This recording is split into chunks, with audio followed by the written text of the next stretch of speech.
very clearly. I did grow up in Idaho. So Potatoes. Same. potato was. I like finding the deep cuts. So instead of like.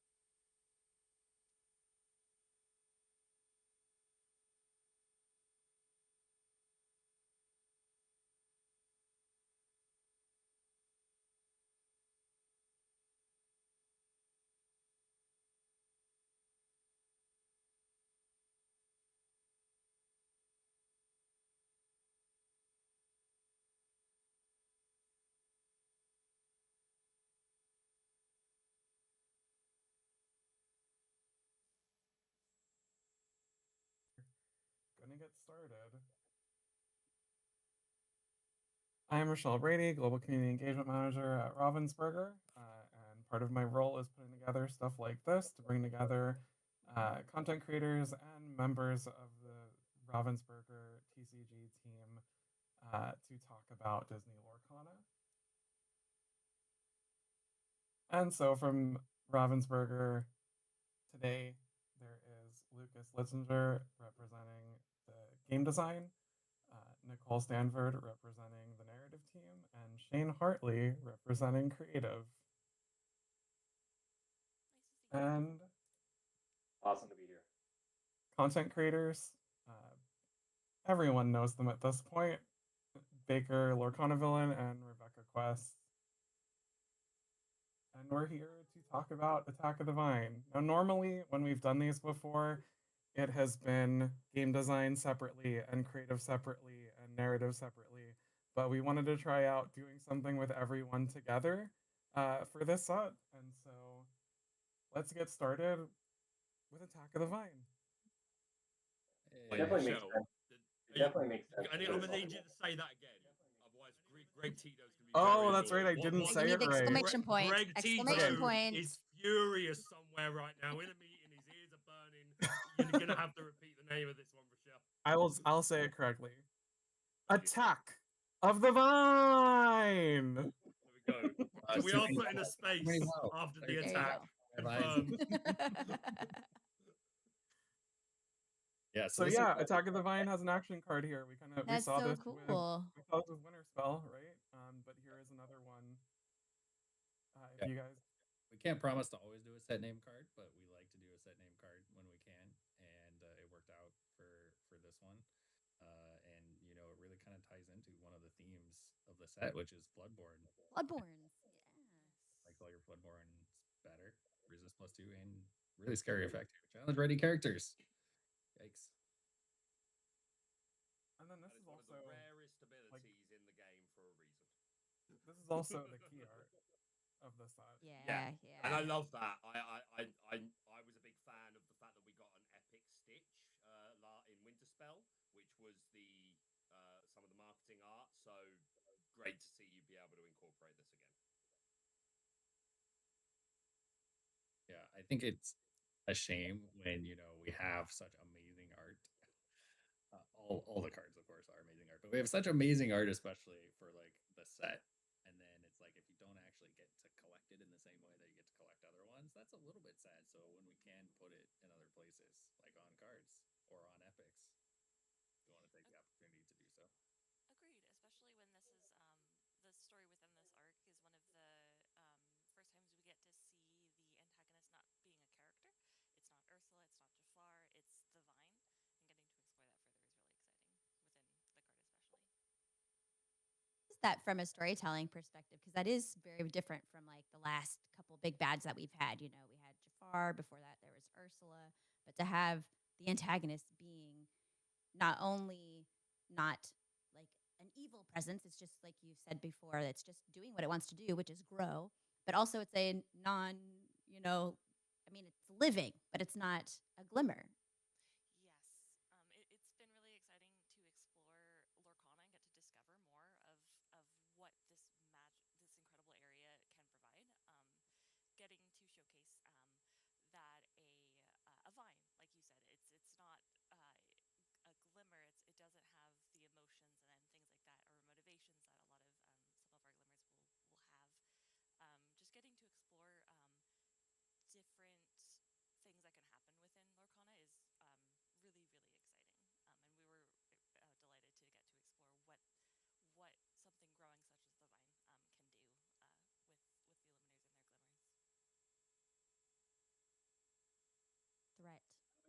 kind of see like what the vine can do, where it's making these vinelings.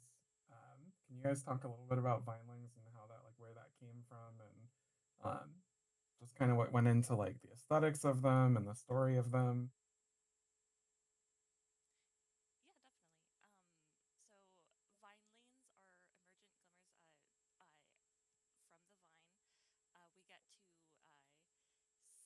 vine lanes are emergent glimmers. From the vine, we get to see what happens when flood ink in the vine. What sort of incredible occurrences can happen within our world and our setting. And this was a really, really interesting chance to get to explore uh, these fascinating violins. And I know mechanically they were fun to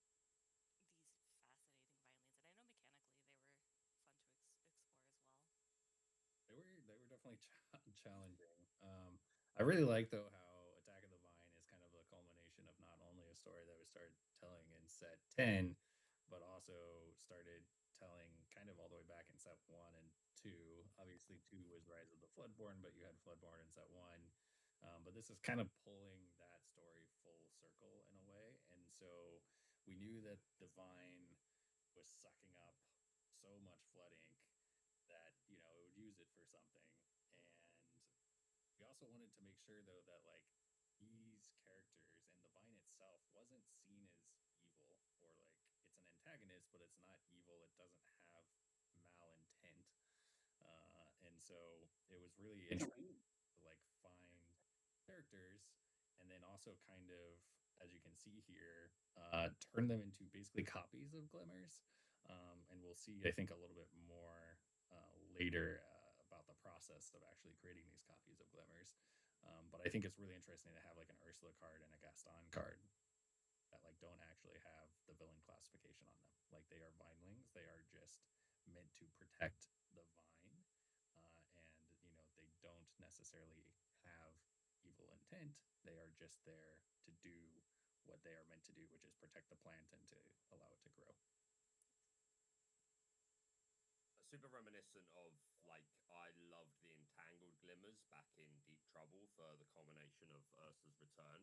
And like these are definitely reminiscent of them, but like I can see like the coloring is definitely a lot more distinguished here. Again, like with the green referencing the vine. Can you speak a little bit on that process, like, and how you went about kind of making these stand out as their own thing? Because from my understanding, entangled glimmers, they were the original glimmers. They've just been entangled by Ursula and her magic and her spell, and had been taken over.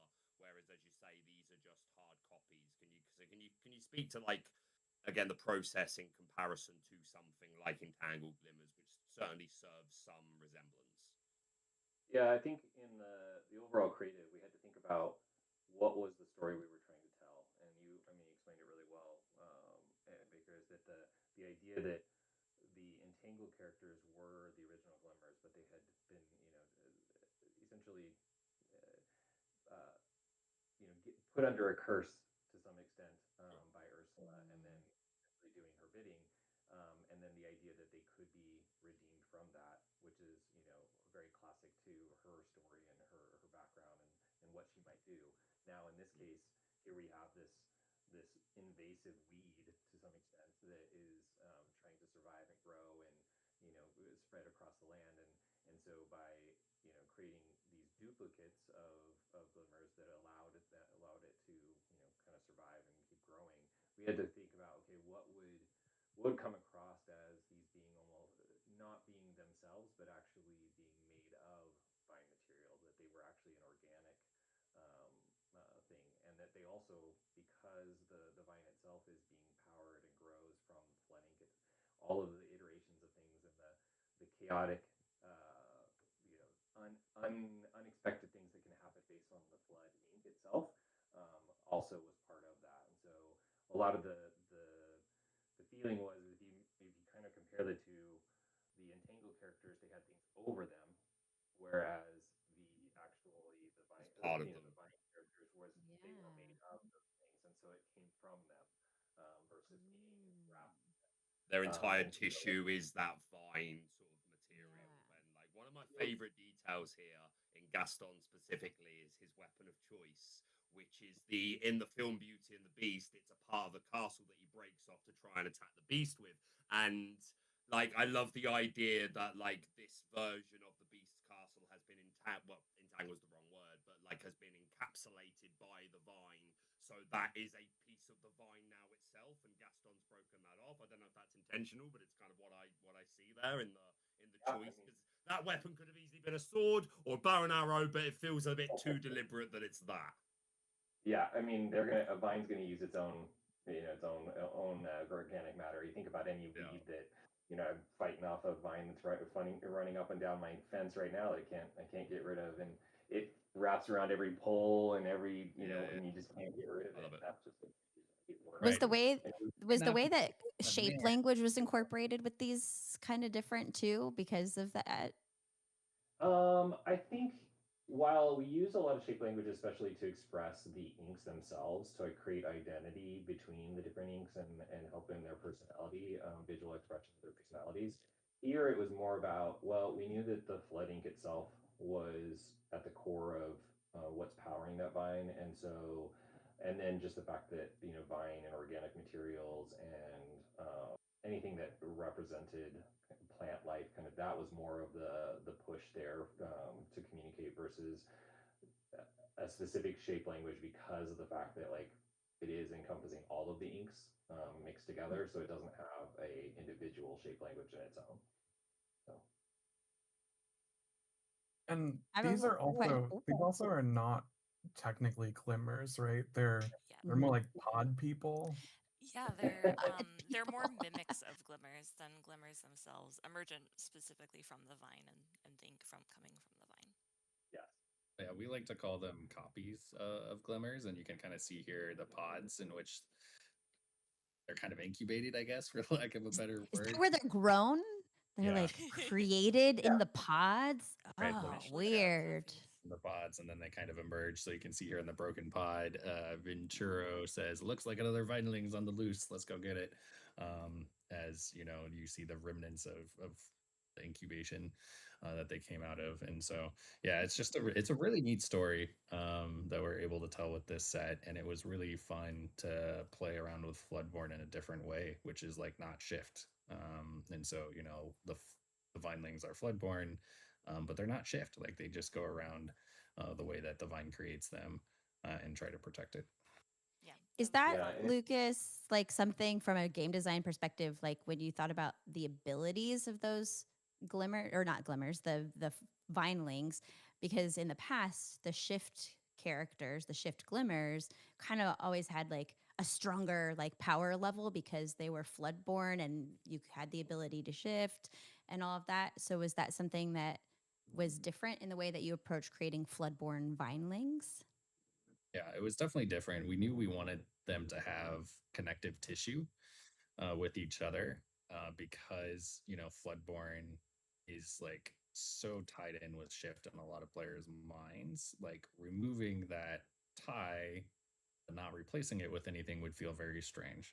And so we wanted to make sure there was a very strong through line mechanically on all of these Floodborn. And so the through line that we came up with is they all help each other. Like they're all part of the same system. They're all part of the Vine system. And so they all boost each other up on their cards and make the other Vinelings, the other Floodborn better. And I think that's one of the cool parts about card games is emergent gameplay. And so it's like, while it is calling out Floodborn and makes all of the Floodborn better, like, during the course of your game, you might be playing other Floodborn from other sets, and then they also interact positively with them as well. Agreed.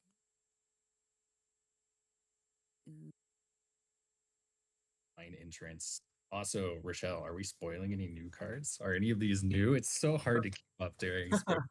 So Attack of the Vine was new. The pods were new. This is also new.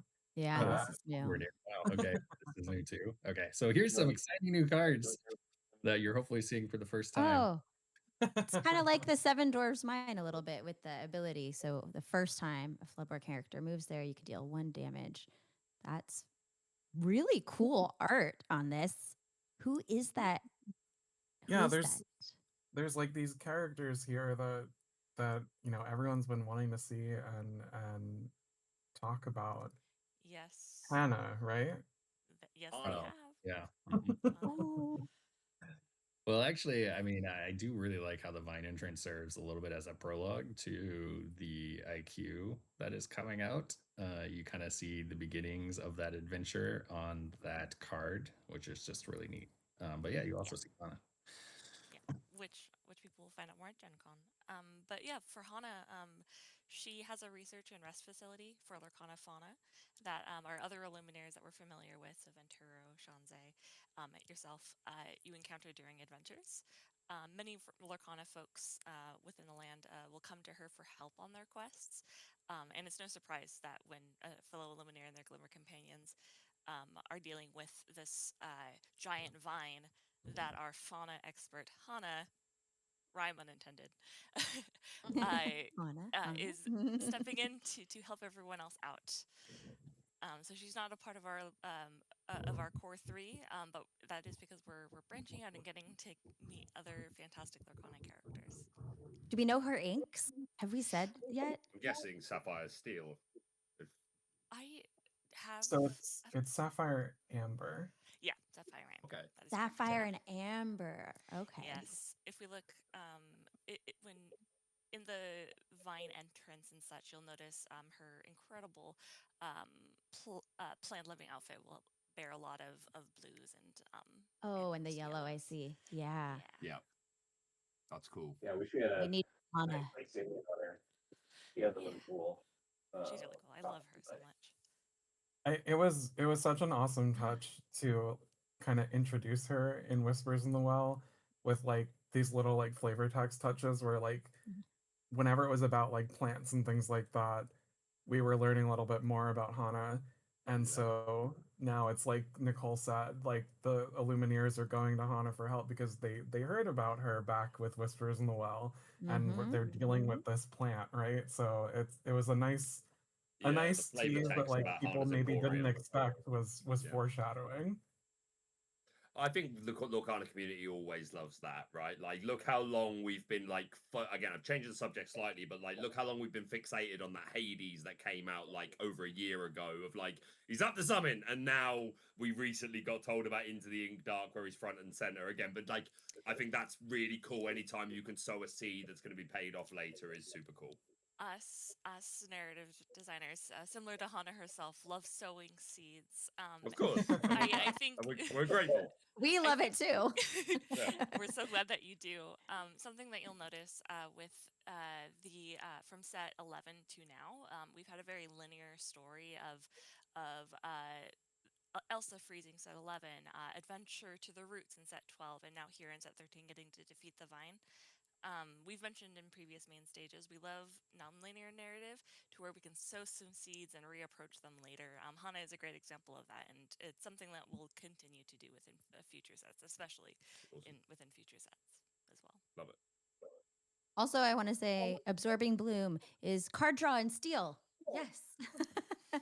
Yes. It's so I fun. love anytime I see card draw and And steal. even Hana's shocked. She's like, "How does it do that? How does it Isn't do the that?" steel quality?"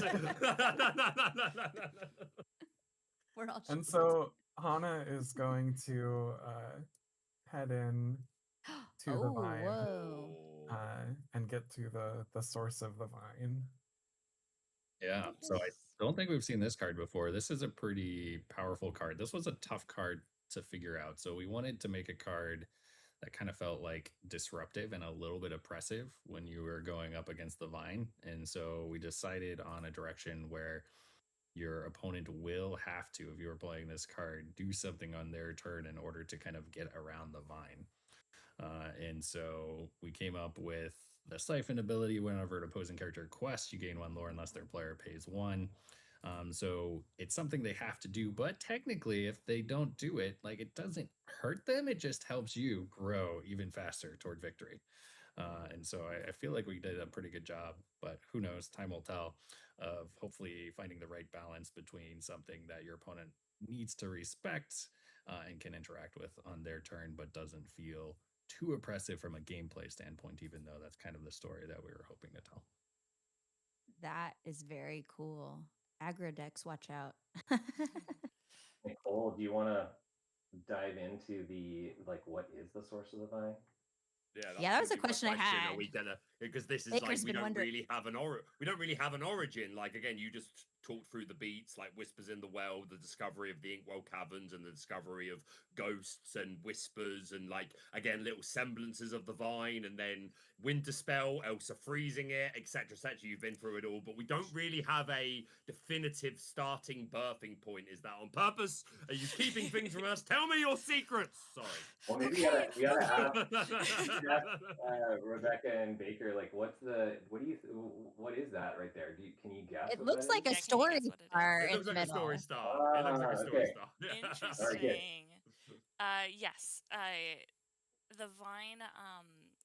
I one of the fascinating things about Lorcana, especially as we're learning more and more about what our space entails, is the power of story stars. Story stars are a big mystery for Illumineers and Glimmers as they're adventuring. Just like, what does this power hold? We get to explore that here. The vine is sprouted nearby wherever you see the Story Star is. And that, as well as the flooding that we've seen across our game thus far, it grows and uses that flood ink to suck it up and become the incredible, intimidating plant that it is now. So yeah, you get to explore getting to the source and seeing a story star. It's very it allows for a lot of interesting, if this can happen from a story star here at the source of the vine, what else can story stars do?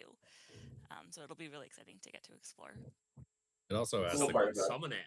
Was there an Illumineer that summoned it? Because as far as we've been told, only Illumineers can harness story stars to summon, So, again, up till now, Glimmers, now apparently a vine, but I'm just waiting for an evil Illumineer, guys. I'm going to level with you. I want a villainous Illumineer that's there to Yes, cause I'll- trouble. Just Well, give it I to mean, me.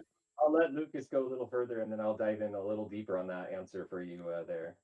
Okay, yeah, I was gonna say sorry to burst your bubble there, Baker, but yeah, no villainous Illuminator here. I think the interesting thing that this asks is we know that story stars contain fragments of Disney stories, so like, what is the fragment of a Disney story inside this star? The idea here is that, we all know that through story stars, like you said, that they contain those fragments of stories, and Lumineers use ink to be able to then create the glimmers from those story stars. So, how did this happen? Where it came in contact with the flood ink, and then sprouted this. So, what is that it came from? Is essentially what is the fragment that it's holding? We like to think of it as like there can be emergent glimmers that can appear from story stars, and so not every glimmer is necessarily going to come from an Illumineer. I think actually, if you look back at the Ursula storyline, Ursula was not Yeah. cast by an Illumineer, and so the vine is kind of in the same vein as her. Oh, It is also interesting too that it says the flavor text, because I know that I'll go back. it's the flood ink that it's been soaking up, right? The vine has been using up all the flood ink, but then Hana says soon it'll drain every drop of ink in Lorcana. So it's not even just the flood ink, but all the ink in the realm that is in danger. Just like any vine, it may, or any plant or weed, it's gonna, take all the resource that it needs, and then if it can't find more, it's gonna go to the next best thing. Yep, very evasive. Invasive. So- Invasive species. I was kind of teasing a little earlier. Obviously, Hana's great, but I think the characters in that picture that everyone have been really excited about have been Honey. Winnie the Pooh and friends with this honey party. Yep. Yeah, this was probably the highlight of the set. I know there's so many highlights in the sets. I love the team ups as well and turning red in the finish up. This is one of the highlights of the set. Maybe it's the highest high. Who can say? Yeah, working on the honey party and kind of Christopher Robin kind of bringing them all together so they can play them in the same deck was just amazing. And I know there's been a lot of questions as to how it works. it's not going to be that disruptive in the same way that you can have theoretically against the rules 5, 6, or 7 copies of a card in your deck. Somebody could be putting honey party characters in their deck without Christopher Robin, but that is an easy deck check. And so I think people are going to have a lot of fun playing these characters together. So just to Also, confirm, why would you? So That card is excited. really good. Yeah, Sure. But just to confirm, because like I know the Lorcana community, and like just because I want to talk about the narrative and this beautiful art, and like I'm more concentrated on that. But for the players that just want a confirmation, if can they ask for the player to reveal a Christopher Robin in their deck as the moment it becomes apparent that they are playing more than 3 inks, or should that be a judge call and the judge will verify, or is it you are innocent until proven guilty? And if the Christopher Robin, like, just for clarification, and again, we all believe in the good spirit of the people that play the game, and like again, it would be a silly thing to do, because yes, the moment you get deck checked, like that's probably a disqualification, and maybe even more, who knows? But like, just for clarity, how do you see that interaction going at a table where a player goes, can you confirm you have CR for us? Right. I mean, I think in general, like a lot of tournaments and a lot of play with other people should generally assume good intent to start until kind of proven otherwise or suspected otherwise. So in this case, I think if you see a deck with a lot of honey characters, I would assume, and I think most players should assume, there's a Christopher Robin in the deck. It's a powerful card. It's actually generally bad for you not to put him in your deck. Right. Because you get to more honey characters when you play him. So I would assume that there's a Christopher Robin. Now, you're getting toward the end and you're like, man, I haven't seen a Christopher Robin. Like, we're getting really low here. I would say, yeah, feel free to call a judge if you are concerned about the legality of your opponent's deck. But I think in most cases, it's going to be a pretty minor issue. And you're already incentivized to put at least one of him in your deck. And we made him dueling for a reason, so that you know that all of the cards in the deck that are playing these honey characters need to be these 2 ink types as well. There you go. I'm so I have excited. so much to ask about this, but Rebecca, if you want to start off, because like I want to. Yeah. Well, I'm so ready one of to my talk about this. questions, and this might be one of your questions too, Baker, is so you have like this honey party, right, where we've brought in, and you kind of alluded to it in the special lore cast about all the different like fantasy archetypes that we're seeing, and I was curious like how you approached these from like a game mechanics point of view, of trying to capture each of those archetypes with the abilities that each of the honey characters have. Yeah, we definitely did what we call top-down design, where it's like there's kind of 2 ways to approach it, where you can kind of start with mechanic and then you find a theme to fit it. In this case, that would be an example of bottom-up design. In this case, we started with top-down design, which is like we knew kind of what we wanted the archetypes of the different characters to be, and we worked really closely with narrative to figure out what made the most sense for them as a character, and then we tried to find mechanics to fit to those archetypes. And in an interesting way, I feel like the honey party is kind of a mirror to the Floodborn. The Floodborn are a little bit more of like a hive mind, where they're all buffing each other and making each other better, and they have the benefit of all coming from the same vine. In this case, you have individuals who have to come together and work together, and so we do have a lot of abilities that make other members of the party better if they're around, but it works differently than the Floodborn. And I think it's really neat to have kind of like 2 takes on that sort of synergy within the same set. Agreed. On one hand, you have the vine lanes where, as we've mentioned, their whole point is to protect the vine. So they're working together, but it's with this unified goal across all of them. Here, it's the gather your party and work together to save the day, to defeat the vine, and getting to explore that interpersonal dynamics and such is a lot of fun with the archetypes. And I will say the artists like knock these out of the park Oh, every they're so time. One good. Every single one. better And than like the I. costume design too, because I know that's like a Yeah. separate part of like the art development, right? Is the costume design. And like the costume designs on each of these honey characters is incredible. And I cannot wait for people in the community to dress up as these at And big their event. weapons, like Tigger with the hammer, but it's just a bowl of honey at the top, and like Owl's arrow is just a beehive, and like I've got to ask you, like creatively concerning this. So like this is really cool for me to see. And I asked Rochelle if I was allowed to talk about this, and she gave me the all clear, so I'm gonna. Back when Lorcana first started, like first chapter, I looked at it and I was like, you could make a D&D world around this. You could make a whole immersive role-play experience. And I have been working on that in the background for like 2.5 years. It's like a passion project. And I have been thinking about Lorcana in the realms of what would this look like as like a campaign, a role-play experience. And then to see these archetypes come to life for Winnie and the gang, I just have to know, like, Winnie the Pooh Honey Wizard, when it came out in set 2, like captured the hearts of the community and very quickly became like a signature like mascot card, at least from the community's perspective. At what point was it clear that you were going to return to this well and reuse this character in some way? And why were Winnie and the gang, as we've seen so far, the right choice to bring in these very famous archetypes related to tabletop gaming and role-playing in general? I know it's a very open question, but I'd love to know from all of your perspectives, like what that process looked like for you. Before you start answering, I do want to go to the next slide that we actually jumped the gun on yesterday of showing. But there you go. Oh, that's so Continue, good. Coney, man. Sorry. Coney. Ah. Give it all to Coney. Oh my goodness. Both are so good. And I've not seen this other art by Valera Bonafonte. Apologies, I'm probably saying that wrong. Valerio. That's awesome. That's beautiful. I'm in awe of the color and just it's so beautiful. Yeah. At the core, like everything we do, we look at it's Disney first always, and we think about who are the characters, what are the attributes of those characters that really touch the hearts of, the fan base, and like why are these characters important to us? And so we start usually there.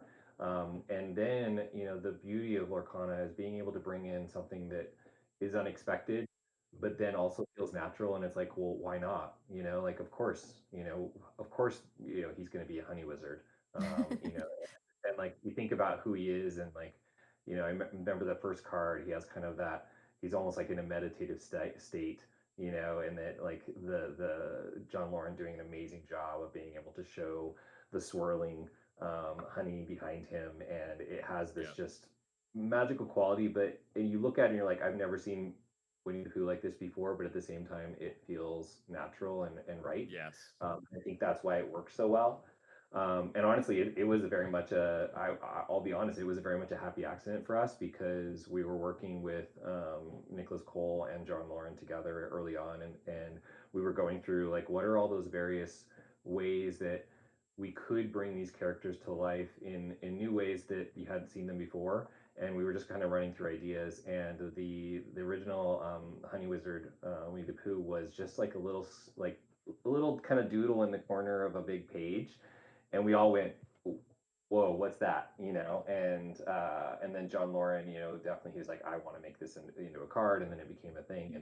And I remember early days, even Steve asked me, he's like, dude, you made that card too good, because it was a comic. And I was like, hey, every rarity needs a good piece of art. We need it across everything. It can't always be at the top. And so, and then when we were thinking about going back to like the idea of a party, this adventuring party, and going on this idea, it's like it's already built into the basis of Lorcana that every character takes on this role, and what are the roles that that they could take on, with the abilities that the ink infused into them.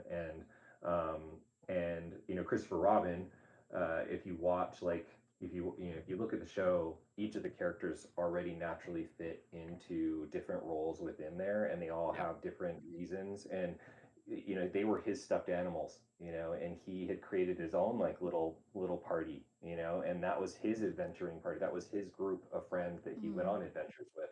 So it naturally just fit already into that structure. And so we were just taking to that one step level further. And if you even look at the design of the costumes, and how they came to be, they are made to look like, these are the Christopher Robin's stuffed animals, and everything that they have were actually handmade by Christopher Robin himself. And so if you look at, you can see the visible stitching. It could look like, oh, a child might fold this together, or they might grab pieces of items and things. And so everything in its core goes back to the original story of Winnie the Pooh and what feels right for them. It didn't make sense for us to, have like really complex details or things that look non-handmade. And so that's why that wholesomeness and just unique feeling to their costumes. It feels so natural to them as characters. So yeah, it was really exciting to be able to do that. And I'll make a clarification to you there. All glimmers are unique to themselves. So this is not the Honey Wizard. This is a unique Yeah. glimmer that has Oh, been yeah, created. yeah. So all glimmers Honey are Mage. unique. Yeah. Or the honey mage, or what's the name? The one that was revealed before. Arch On the Uh, Lorecast was the Honey Archmage. Archmage. Archmage, Yeah. there we go. Yeah. No, of course. But again, just that being the first inspiration of like, okay, this concept of Winnie the Pooh as a wizard, a magical being, like it's such a cool well to draw back out of. But yeah, I love these guys so much, and it's such a great theme for an IQ. Again, don't get me wrong, I Yeah. obviously love a villain being your main protagonist, but I do think it's cool to switch it up, and this is such a nice way to progress the IQ product as well. So yeah, basically smashed it is the point. Yeah, Also, we imagine that the idea that like an Illumineer, probably saw, Honey Wizard, or maybe he or she cast, or they yeah. cast the original one, and then was like, wait, can I do this again? Wait a minute. Okay, how do I push this further, and be able to, make another one that is even, even more cool. I So I hadn't noticed this detail at first, but I love the little vinelings creatures that are in the honey bubbles that they've like Yep. captured. Yeah, we got to in talk the about honey. them. Yeah. That's We so got to talk about cool. them when the time is right. By the way, that's on the list. Also, just to confirm how this card works. So, because it's a dual ink amethyst sapphire, Winnie the Pooh and Piglet do quest for 2 on their own, correct? Correct. Yep. Yeah. So even though it looks like 0, it's actually 2 and can go all the way up to 6. Yeah.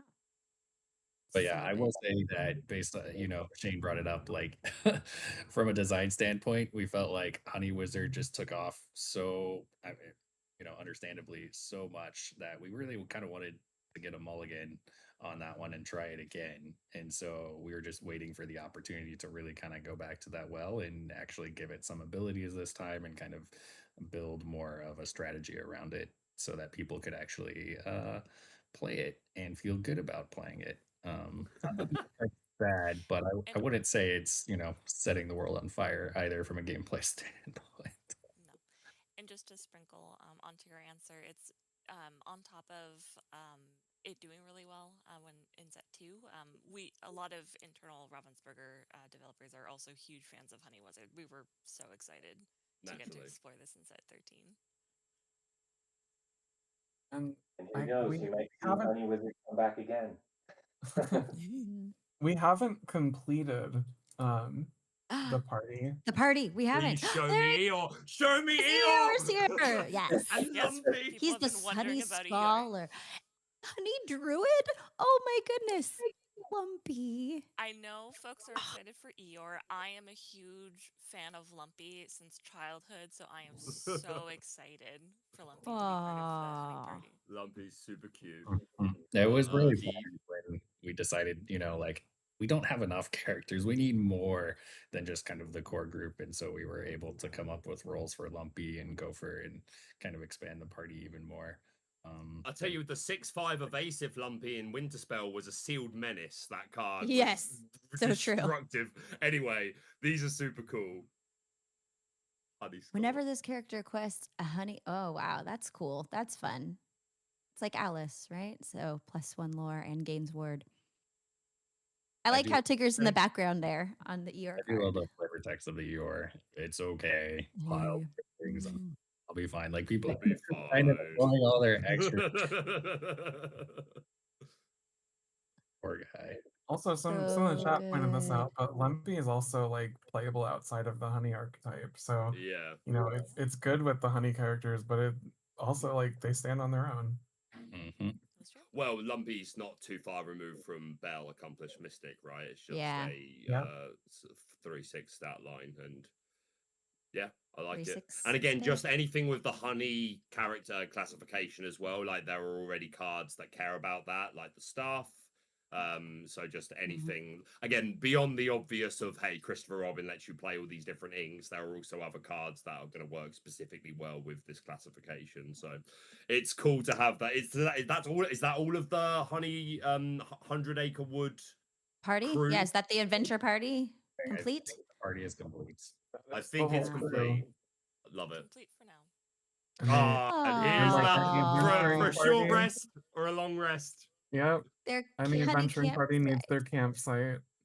There you go. Honey characters get +1 lore while here. What did Oh, I and then say? all your characters will get extra willpower. Nice. Yeah, With the Christopher big Robin's gonna be giant telling some vine cool in the stories with that background. empire. to have the campsite before you go out on your adventure, or maybe after you Of come back from your course. adventure, you know, before and after. That's super Alright. fun. So this, each set has had for the enchanted and iconic cards its own style.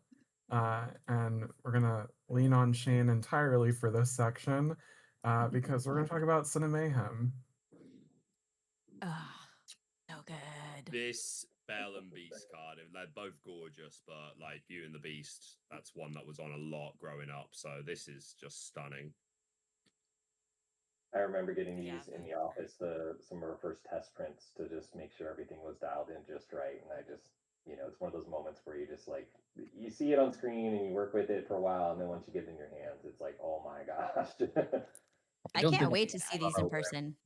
Yeah, I was gonna say, I don't think Yeah. I'm going on a limb here, but these do look better in person than they do. They always do. Like that is as Yeah. good as they look. Just the digital versions. There's no comparison for seeing one up close. And yeah, I think this is really cool. Like the whole Attack of the Vine playing back to old school movie theme, and that's so well represented there. I'm so ready for you to talk me through the process. So I think it goes. I Go ahead, have a Rebecca, yeah. question before you jump into like specifically like the Cinemayhem, which I want to hear all about, but just in general, like how does your team arrive at a specific art style, for the set? Like I would love to hear about that process too.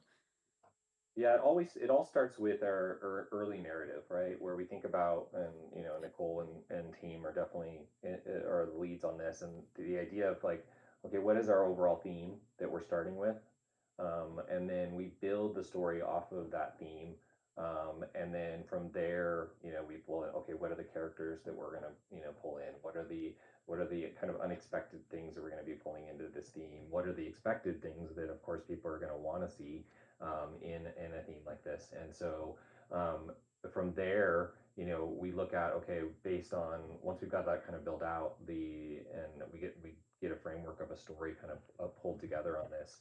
The art team then also goes and says, okay, well, based on this theme, what are those aesthetics that would pull off of that? And of course, the original theme of being this kind of almost like old monster movie, kind of like B movie feel, that idea. And we were like, well, some of those posters were some of the greatest and most epic feeling. And so how can and that idea came to light as far as like, okay, let's do that. But then at the same time, we were thinking, well, we don't want them all to feel like they're like they're like monster movies or something like that. So we were thinking, well, what if every one was very much akin to their their story and who they are as characters, but doing it from a movie poster type feel. And so the idea of I love the word of cinemayhem because it kind of brings the things together. It's the mayhem of this vine that's taking over and we're trying to fight against, but at the same time, the theme of cinema posters and that very epic feeling and storytelling aspect. The turning think- red one is so good. The turning red one might be one of my favorites that I've seen so far. Yeah, and that was the other thing too, is we let each of even though it still feels Lorcana, we chose artists that we felt like could bring their own unique take on it. and allowed them to pull inspiration from, across what you would say are iconic movie poster feels. So there isn't like one, I guess, one poster style that we picked that would go across that was for all of them. It was very much like, okay, what are those thematic looking posters, or what are those ways that we've seen posters over the years, and then allowing the artist to kind of build off of that. So we get to see a little This bit different. style of turning red is very like seeded in what that movie is like, right? It Mhm. wouldn't necessarily have worked for Beauty and the Beast, like the whole stamps thing, whereas Beauty and the Beast is a lot more like a classic, like your headliner Hollywood movie, and like you've really captured the spirit. And the choice of Mike's outfit here being something a bit more outlandish just captures him perfectly. Yeah, every time we do a costume, we think about what would be true to that character. Like, what would they be wearing? How would they, put it together? What would feel natural? I always think about. I make the comment a lot where I say, well, if Tigger was on the moon, Tigger would still bounce, but now he's going to bounce higher and he's going to love it. It doesn't matter where he is. He's bouncing is always his thing. And so the same thing here. It's like, if we put these characters in a new environment, in a new situation, they're still going to be who they are originally, but then just like how would they take on that new scenario? I think when we first had the two iconics that were shown, so that was like the first time that the community was introduced to this style. Like I heard a lot of people in the community talking about Drew Struzan, which was not a name that I had heard of before, but somebody who I guess is really known for their cinematic posters. But it is interesting because it sounds like maybe there was some inspiration there, but also from other cinematic posters throughout the ages, and yeah, finding ones that really captured each of the glimmers and the stories that are being told, like through Monsters Inc. versus Turning Red, and which style works for them. Yeah, Drew is definitely. I mean, you can't get away. He was, iconic for movie posters for so long, and then inspired many other artists. I mean, if you look at any of the like, Stranger Things or any of the other type, very big. Those they're all inspired, from some of his original work. Star Wars and Indiana Jones and such. And myself as well. I did, some work where I was, working. I got to meet Drew Struzan one year at a party one time. It was pretty funny, and I met That's Freddy cool. Krueger, the actor for Freddy Krueger, at the same time. It was really fun. But yeah, just definitely. I mean, he's iconic for movie posters. So there's definitely some elements there, but I wouldn't say he was like a main one. It was very much across all classic movie poster type styles. The iconic Belle and Beast. The bit that gets me is the Gaston in red on Belle's dress with like that bit. The yellow. Just really like satisfies. That dramatic lighting that Yeah, it's stunning, and the castle in the background, and if you look they're both close, beautiful, but that one just really speaks to me. You see the vine like wrapping around the castle. The castle, yeah. Well, like we were talking about earlier, again, like with the reference to the Vineling Gaston. So there you go, full circle. So one other thing when sorry. I was just going to say there was another aspect that was really important for us. It was, we wanted to make sure that these could stand on their own, and tell their own stories and be beautiful on their own, but because they are part of, Attack of the Vine. The Vine. That it still was like, in there. Some cards are a little more strong than others, but others it's more of a like a hint. Yeah, that's cool. Are those little Vineling creatures on the Lilo and Stitch too? I don't think I had noticed that before. Are we ready to talk about the Vineling creatures, guys? Are we ready to are we ready to ask some tough questions? I'm just gonna say it once. Rochelle's like, we need to move on. These creatures look like they are very lacking in heart. I'm just gonna say it. That's how I'm gonna say it. No. Can you hit him on mute, please? Yeah. All right, Baker, it's been nice having you here. We had a good run. We had a good run. So one other thing, when we're vine talking, sprouts. Sorry to burst your bubble again. They are vine sprouts. Yes, Vine of course. sprouts. Vine sprouts. Vine created fauna, flora and fauna together. They are super cool though, the designs. Like, can you speak about the process of creating these? I think this one was we had to marry the difference. Like we never want anything to feel too scary or too it's like the idea of like we want there to be a sense of danger, but there's also a sense of hope. And there's also like we always kind of build in a little bit of whimsy. And so the idea that we didn't, in the same way that the vine itself doesn't have like a villainous intent or a morality in that respect, that the vinelings themselves, they have almost like a little bit of a humorous feel to them. There's a chubby one, but they're also a little bit mischievous in that way. And so the idea that yes, there's something you have to like battle against and defeat, but they're not in the same way. They don't have that villainous intent, and so it was really we had to play with the Mischievous. balance. Yeah. Mischievous is probably the right word Mischievous. there, Agreed. and Baker described it well earlier. Sorry to interrupt you, Shane. yeah, go for it. Baker described it well earlier of as much as he loves villainous glimmers and such, a chance to get to see something such as the Vine. Lorcana is such a big space. We're continuing to get to see more and more, explore, see. You mentioned Shane always having a touch of whimsy.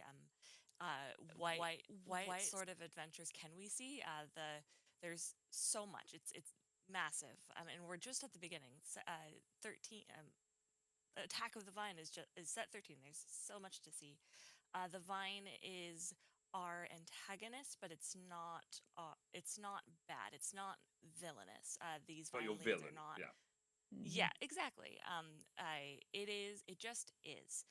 There's the source of the story star. There's flooding that it's being fed and growing.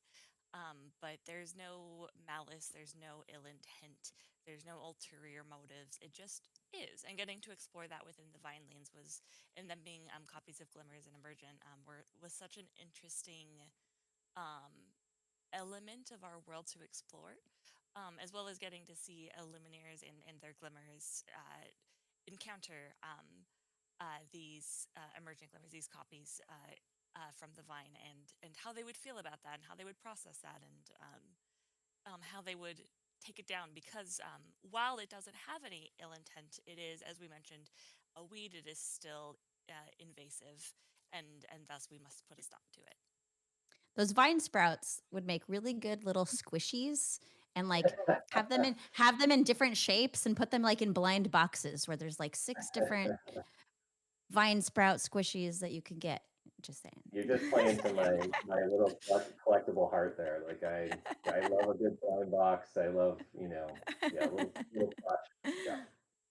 But again, they match the theming of like again going back to like the honey rescue and like that whole leaning into fantasy genres. A lot of these creatures do remind me of kind of like pixies, and like we use the word mischievous to describe them, and like kind of like they have drawn inspiration from elements of storytelling that match the aesthetic and the theming for this 100-acre wood crew, essentially. So it's super cool. But yeah, I just wanted to put that to bed more than anything. Guys, I'm Okay. assuming, yeah. Baker, you are unbanned. Yes. So one thing also when we talk about the artwork in a set that that we've liked to point out on these main stages is what to look out for when people ask about miscuts during the set.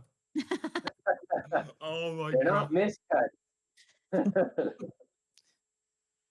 This We is don't want everybody fun. to get ducked in this set, so here you go. Yzma and Cusco.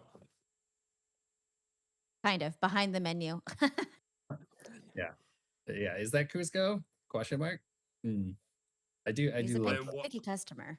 we call these when there's two side by side in the panorama style. We call them diptychs, and yeah, this is a really fun diptych that we put in. Have we ever had a 5 strength 1 willpower character before? Is this the first time we have a 5/1? I believe it is, but That's- I would have to do Man, some. I'd have to do a search on that one. Yeah, I know we've had 4 ones before, but that might be the first Yeah, I think 5/1. so. Fun. And I love a glimmer that makes your opponents lose lore. Yeah, that's not bad, but with 2 lore on it and being inkable. And hey, as a Ruby player, I'll take what I can get. Like, so pretty good. Not a miscut. Not a Not a miscut. Not a miscut. We love diptychs And as be a nice way. to everyone in the forums and Facebook groups that think they're miscuts, please, people. Come on, be nice. I know with narrative design and art, we always have a lot of joy with these cards that connect the diptychs, because it helps get to paint a fuller scene. We get these Yeah. cards, we pull these cards at random, so we experience the story of each set very non-linearly. But it's so exciting when you get to have you pull it two individual cards and they go together. They form a bigger picture of what's going on. That's cool. So the last thing that we're going to talk about is all the different ways that this set added to the shift mechanic. And so like we have obviously narratively where the vine is taking up that ink, and so the characters kind of have to shift in different ways. So we've introduced you know, this mechanic had existed before on some cards. Now it has this name where they have this team classification with shift. But yeah, I guess Lucas, with these teams, is there anything that you want to speak to with these? Yeah, so we felt like Teams was just a really cool way to kind of bring back Duel Link. Initially, we were just looking for a way to do a couple of Duel Link cards, and at some point we realized, Flotsam and Jetsam, Chip and Dale, things of that sort was really good space for us to explore. But we hadn't really done it with two different ink colors, and so that kind of sprouted into something larger, and we decided to do an entire Duel Link cycle of what we call team up shifts, where you have an ink character in a character in one ink and a character in another ink, and then you bring them together for the team up card. And so it was just really fun to come up with a list of characters, and then also tried to make them tie into either previous themes that you might have seen, or create new ones. So like Rapunzel and Flynn kind of create a new deck archetype within this set. Pocahontas and Miko kind of call back a little bit to their previous appearance in Winterspell, where you're not challenging and it's all about questing and trying to gain lore and maybe race your opponent. But it was just a really cool way to explore, kind of taking two glimmers of different ink types, putting them together, and then at that point we also knew we were going to do Turning Red. And so once we knew we wanted to do teams, and then we wanted to do something special for the pandas, kind of a greater story started to emerge. It was kind of emergent during the course of development, that we're like, actually, I think shift is kind of our main theme here. And so like we would just want to play with shift in any way, shape, or form that we can. And I think it's really neat to like kind of take an existing keyword, like universal shift is things that we've done in the past, or puppy shift, and kind of adjust it and tweak it and twist it in a way that's new. And so we decided to start looking for other ways to do it that we hadn't done before in this set. And so a big one, of course, is the temporary shift for the pandas. We really wanted them to feel different because they do shift in and out of their form during the course of the movie. And so that was a really important one for us to get right. And I'm really excited to see how it plays out. But then we also wanted to come up with other ways to shift. And so you can see combo shift on Sully and Boo here, where you get to shift onto one character or both characters. And there's actually kind of incentive in the mechanic to shift on both characters. And so that was actually a really neat variant of shift that we came up with as well. This Sully and Boo, and then it getting banished and replaying the Sully that searches a character from your discard is seemingly pretty good. I think it's going to be pretty good. I think it sounds good. Yeah, normally you'd be like, why would I want to shift on two characters? I'm losing two cards. But in this case, you can get both of the cards. It's an investment. I call it an investment. Depending on what those cards do, you might get other value as well when you replay them. So it actually makes a lot of sense to do it.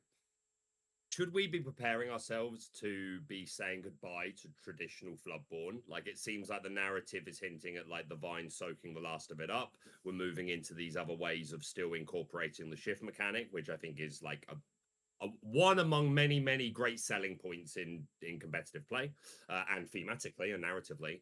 But yeah, is this the sun actually setting on traditional Floodborne for good for a while? Can you speak on that at all? Yeah, that's a great question. Nicole, do you want to take That this is a one? really good question. Yeah, I'd be happy to. So with set 13, I mentioned a little bit before that we're excited to tell more nonlinear stories moving forward. With the Vine story wrapping up this set, we're also for now wrapping up the Flood storyline as well. So for now, this will be the last of what we see of Floodborne. But again, we're a live service game. We're always coming up with new ideas. Who knows? We have plenty of ideas in the future, so we'll say goodbye for now to our lovely Floodborne friends and see what's next to come in the It's not goodbye. It's just see you later.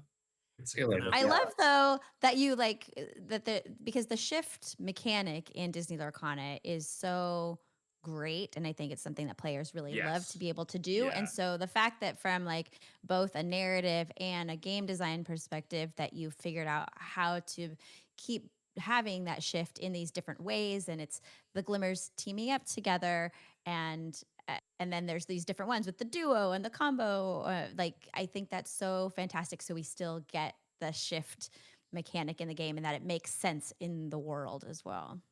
And Yeah. there's Yeah, already think an about established. narratively- Oh, go ahead. Everybody talking at once. That's a good clarification that Floodborne kind of being semi-retired, maybe just going out here for a while doesn't actually mean that Shift is going anywhere. Shift is one of the main mechanics of the game. We really like Shift. We are going to put it into every set. We are just going to explore what it means from a storytelling standpoint in different ways. And Floodborne had an amazing run. I mean, like 13 sets, really incredible. Yeah. And it doesn't mean that you won't still see Floodborne characters pop up because they're still around. Yeah. Like they're still there. Just new Floodborne right now are not being created because the vines sucked up all of the flooding. Yeah, it's a good clarification in that like the Floodborns, I mean, like they won't cease to exist, the ones that have already been created, and now it's now that the Floodborne ink will have been used up and depleted, we won't have a new way of creating new ones in that respect. And so yeah, it's a good run for sure. Like the fact that the flood started all the way back in set 2, and the idea that like that it had been creating Floodborne along the way, and popping up throughout the Inklands and creating them in different ways. And now, this is kind of the end of that. That's a long arc. A long arc. And you set the precedent a long time ago for like different ways of shifting anyway, like Diablo having to discard a card. There's an Arna that can shift if you fulfilled a condition. So like that's been there for a long while anyway. The idea of like, hey, this won't always look exactly the same. But yeah, again, I'm glad to see that the shift mechanic is continuing, even if the coat of paint isn't necessarily traditional Floodborne. And I'm sure in the future, like most of these are duos and combos, etc. But I'm sure in the future there'll be other ways for a character to shift into another singular character. And again, we don't need all the answers now, right? It's great to get a glimpse, but that's a question for down the line. But just I think the community are glad that shifting is something that's being maintained. Yeah, I actually wrote a little story about the flooding and shifting staying on DisneyLorcana.com. So if you haven't checked that out, please go check it out. I'm just plugging myself right now. But also, this yeah. is a really small thing, but I love that you figured out a way to put 5 lore pips on Mickey and Minnie. It looks really good. Just the one with the really 5. It looks great, and it's so much more impressive to slam down a character that has 5 lore pips on it.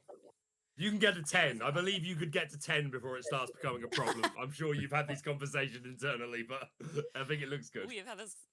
We've had those conversations, and having those conversations in mind, we're very happy to hear that you like how it looks. Yes. But most of the feedback seems to agree that we prefer this, I'm sure. Yeah, so cool. I will say that we will always continue to evolve the UI for the best player experience. And so to say something is like, okay, it's set and done is probably not especially in TCGs, they're always evolving and changing and such. And so even the UI of the cards itself, Shane Smith works hard and with the team to be able to figure out, okay, what is the best experience for and what is doing what we want to do from both a gameplay perspective and like an aesthetic perspective. Like all of these things we have to weigh together for sure. Yeah, and I will say there's also some types differences in printings. Like I believe the Japanese printing is actually using the old one, and that's just because of cultural differences. The Japan team, Garatomi, came to us and said they actually preferred the other one due to cultural differences, and so we wanted to respect that. And so you won't Sure. necessarily see this rolled out worldwide, but we did Interesting. feel like for the majority of players, we felt like this was a nice upgrade or change that will make it a little bit easier to tell. Like there's 5 lore pips, and There's it's a an lot of lore over there. Yeah. exciting amount on the card. I would rather count 5 things than read a singular number 5. I don't know why, but it's my brain works So that way. there's all these different types of shift here. And Lucas, you posted an article on DisneyLorcana.com yesterday about the different types of shift, but you put a picture of a potato at the end of the article, and I just Happening. I don't really Guys, it's I don't really happening. understand what that has to do with shift. Yeah, well, it does have something to do with shift. We have Oh my a gosh. vampire potato. This is the first time we're shifting onto an item. And so I will say there are rules about, does it count as exerted or drying and so on and so forth? How does it, inherit the status of the items? But we didn't want people to go into the comprehensive rules every time they played the card to figure out how it worked. And so we decided to make the potato inter-exerted so it solves the majority of your questions just through normal gameplay. But if you want, you can go into the comprehensive rules, and I'm sure Kyle will be happy to explain how it works in detail. But yeah, the potato is kind of, again, the deep cut card. I think I was talking at the very beginning as people were coming in that we like to put some deep cuts in sets. So like Space Cows was kind of my and Darkwing Duck, man, such a good show for coming up with some crazy cards that you don't expect. But Space Cows was kind of my pitch for 11 as far as a deep cut card, and then the potato was for 13. And I will say I don't always expect these to get through, but everybody was game all along the way, and so it was really exciting to see it actually make it out into the world and to see the response that it's gotten. And Dr. Bashrut hanging out on the vine in the back. Yes. Very excited that it's Alive! This card is so cool, getting to explore the item shift and potato shift in this case. I love all forms of potato. Posy intimidates me quite a bit. I do love that it is specifically called potato shift. That is just fantastic. And hey, this is also the set with Monsters Inc. in it. This a monster. Maybe a monster. there's some monster. Maybe there's Yeah. some monster classification shenanigans that we can pull off. We can only wonder. We can only wonder. She is scary though, man. But yeah, the community have all in made the potato their new mascot. So if you didn't know, now you know. They stand potato. And so there's one more team to talk about with Dash and Violet here. The game design around these though specifically are really interesting.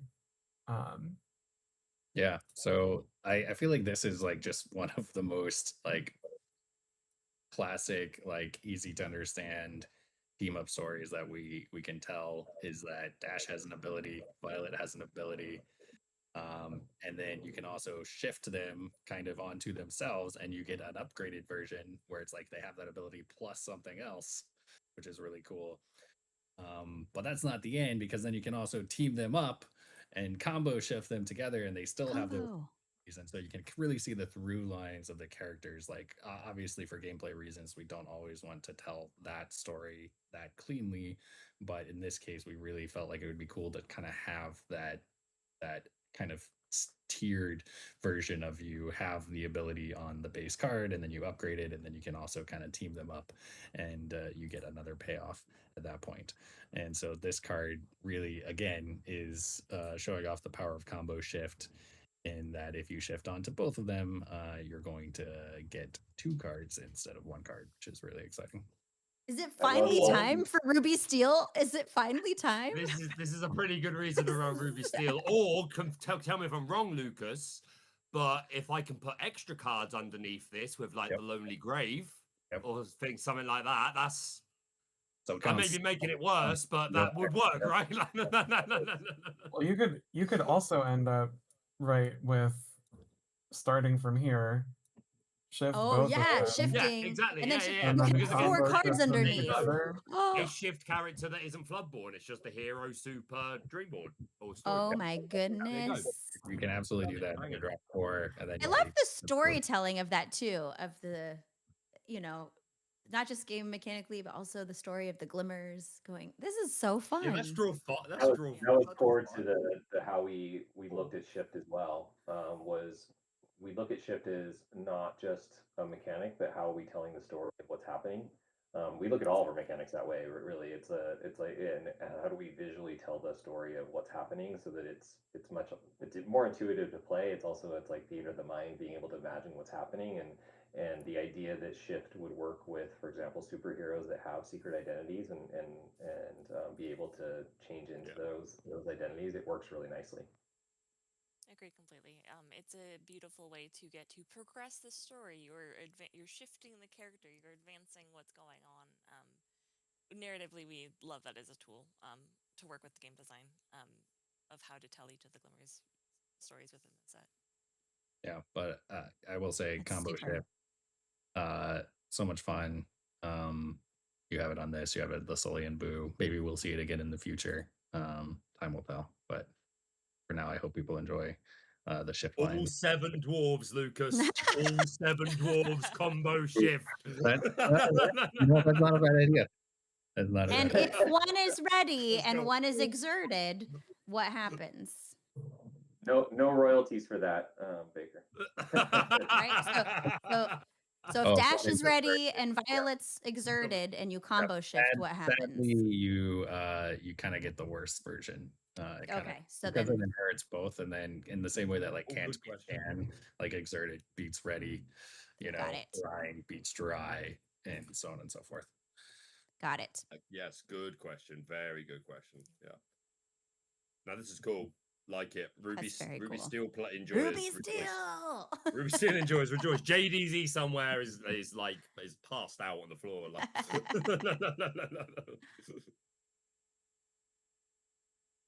Right, So that's it, right? That's all we got for today. That's all. Yeah. That's all we got. Thanks everyone for joining.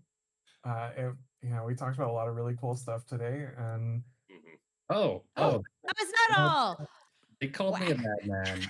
So I need some love from the community. Let me know. Let us know if you like Quackerjack as a legendary. We didn't put him in 11 with all of the other Darkwing Duck villains. So let us know if you liked the kind of like delayed reveal of Quackerjack. Of course, we can't do Darkwing Duck without him. So let us know. Let us know what you think about this card. This card is terrifying to a certain extent. Hopefully, it has a few. Wow, interesting. On play and on quest, bro. On play and quest.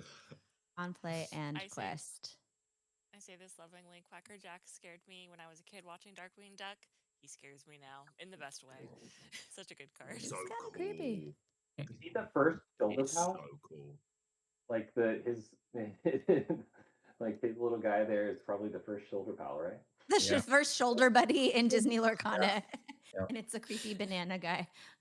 I love old school, like as a theater kid, like Commedia dell'arte and like all that old style, jester sort of work and masks and stuff. So this is super, super cool. Love it. The evil design.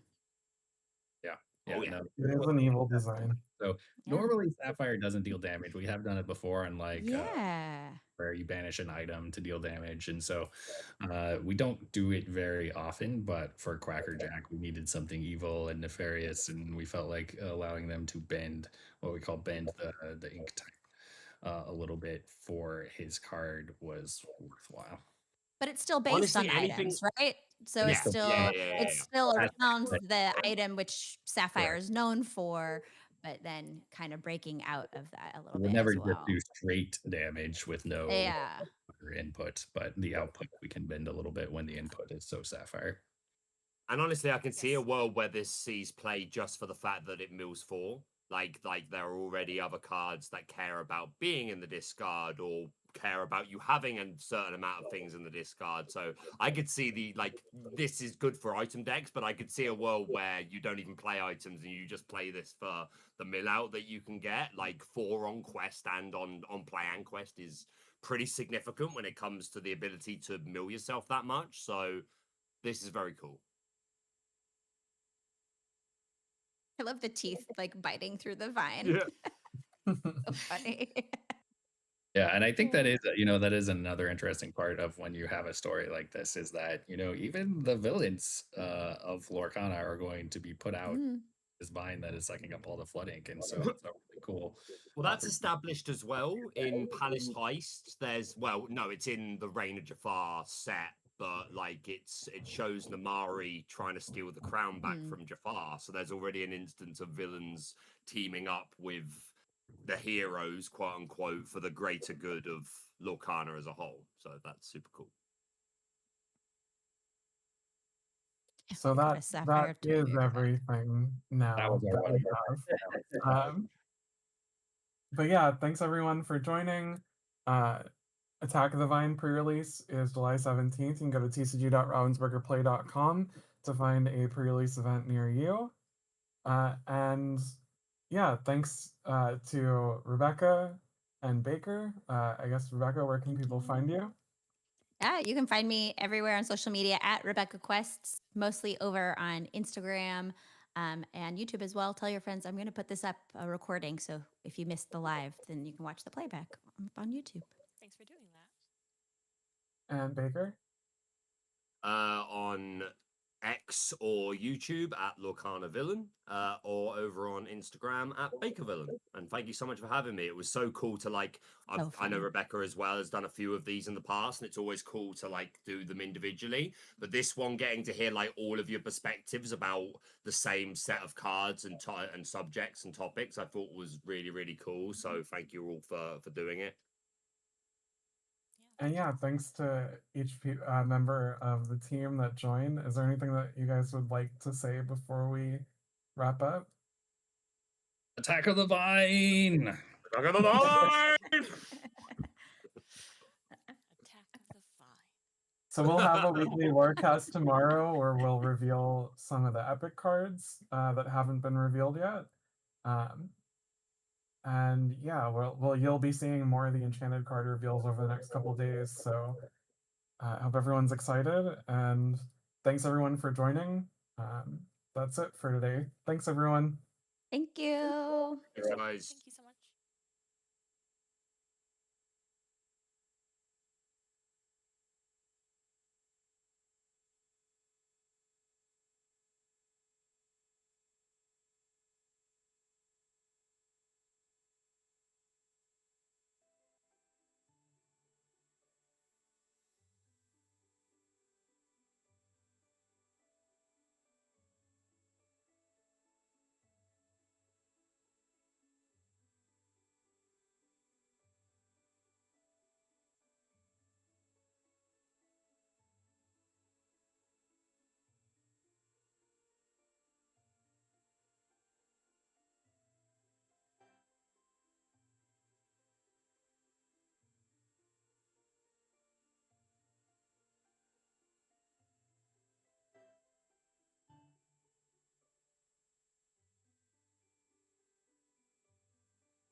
Yes. Daar zijn we dan.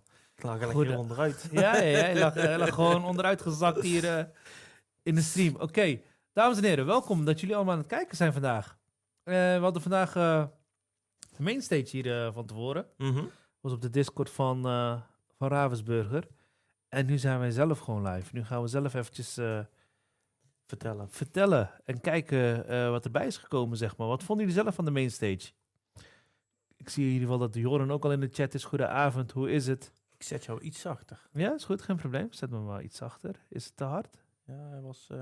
En nu? Is het nog steeds te hard of valt het wel mee? Nee, ik heb hem hier zachter gezet. Oh ja. Oké, nee, dat is goed. Dat is goed.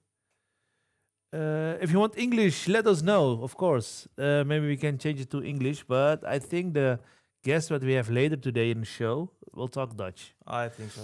So, but for us, it's no problem if you want that we talk in English.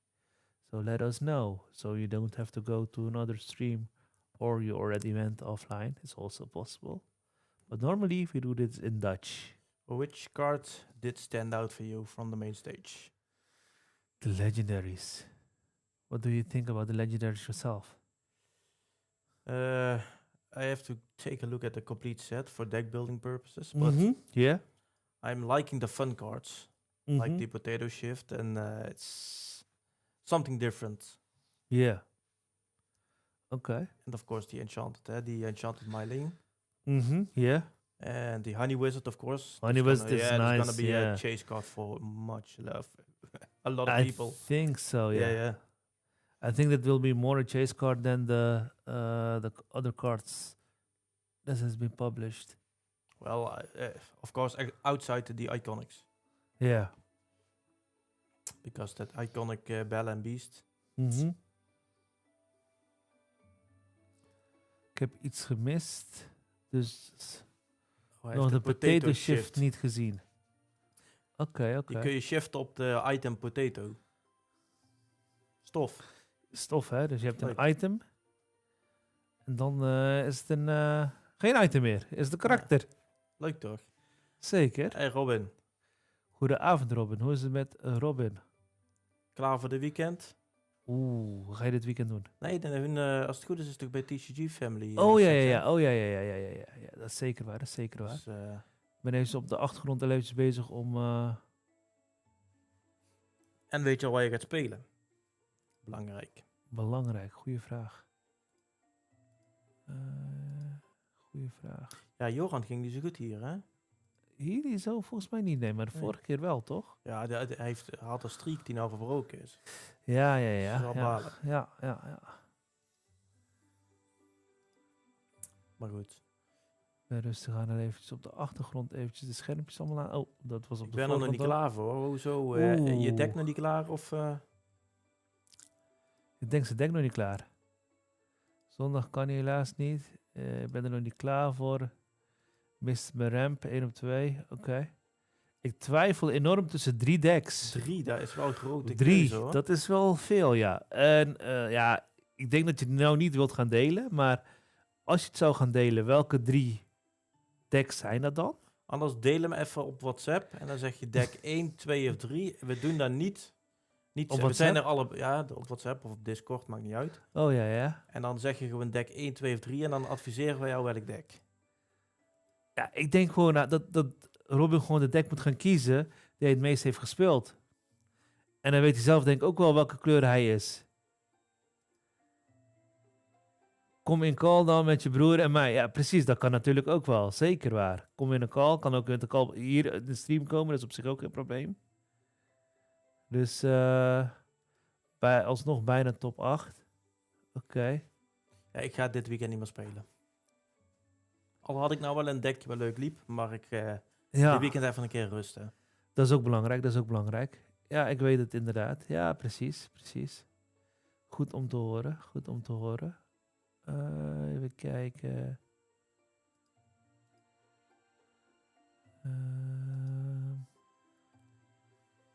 Ja, en ik heb er nou nog iets aangepast, Martijn.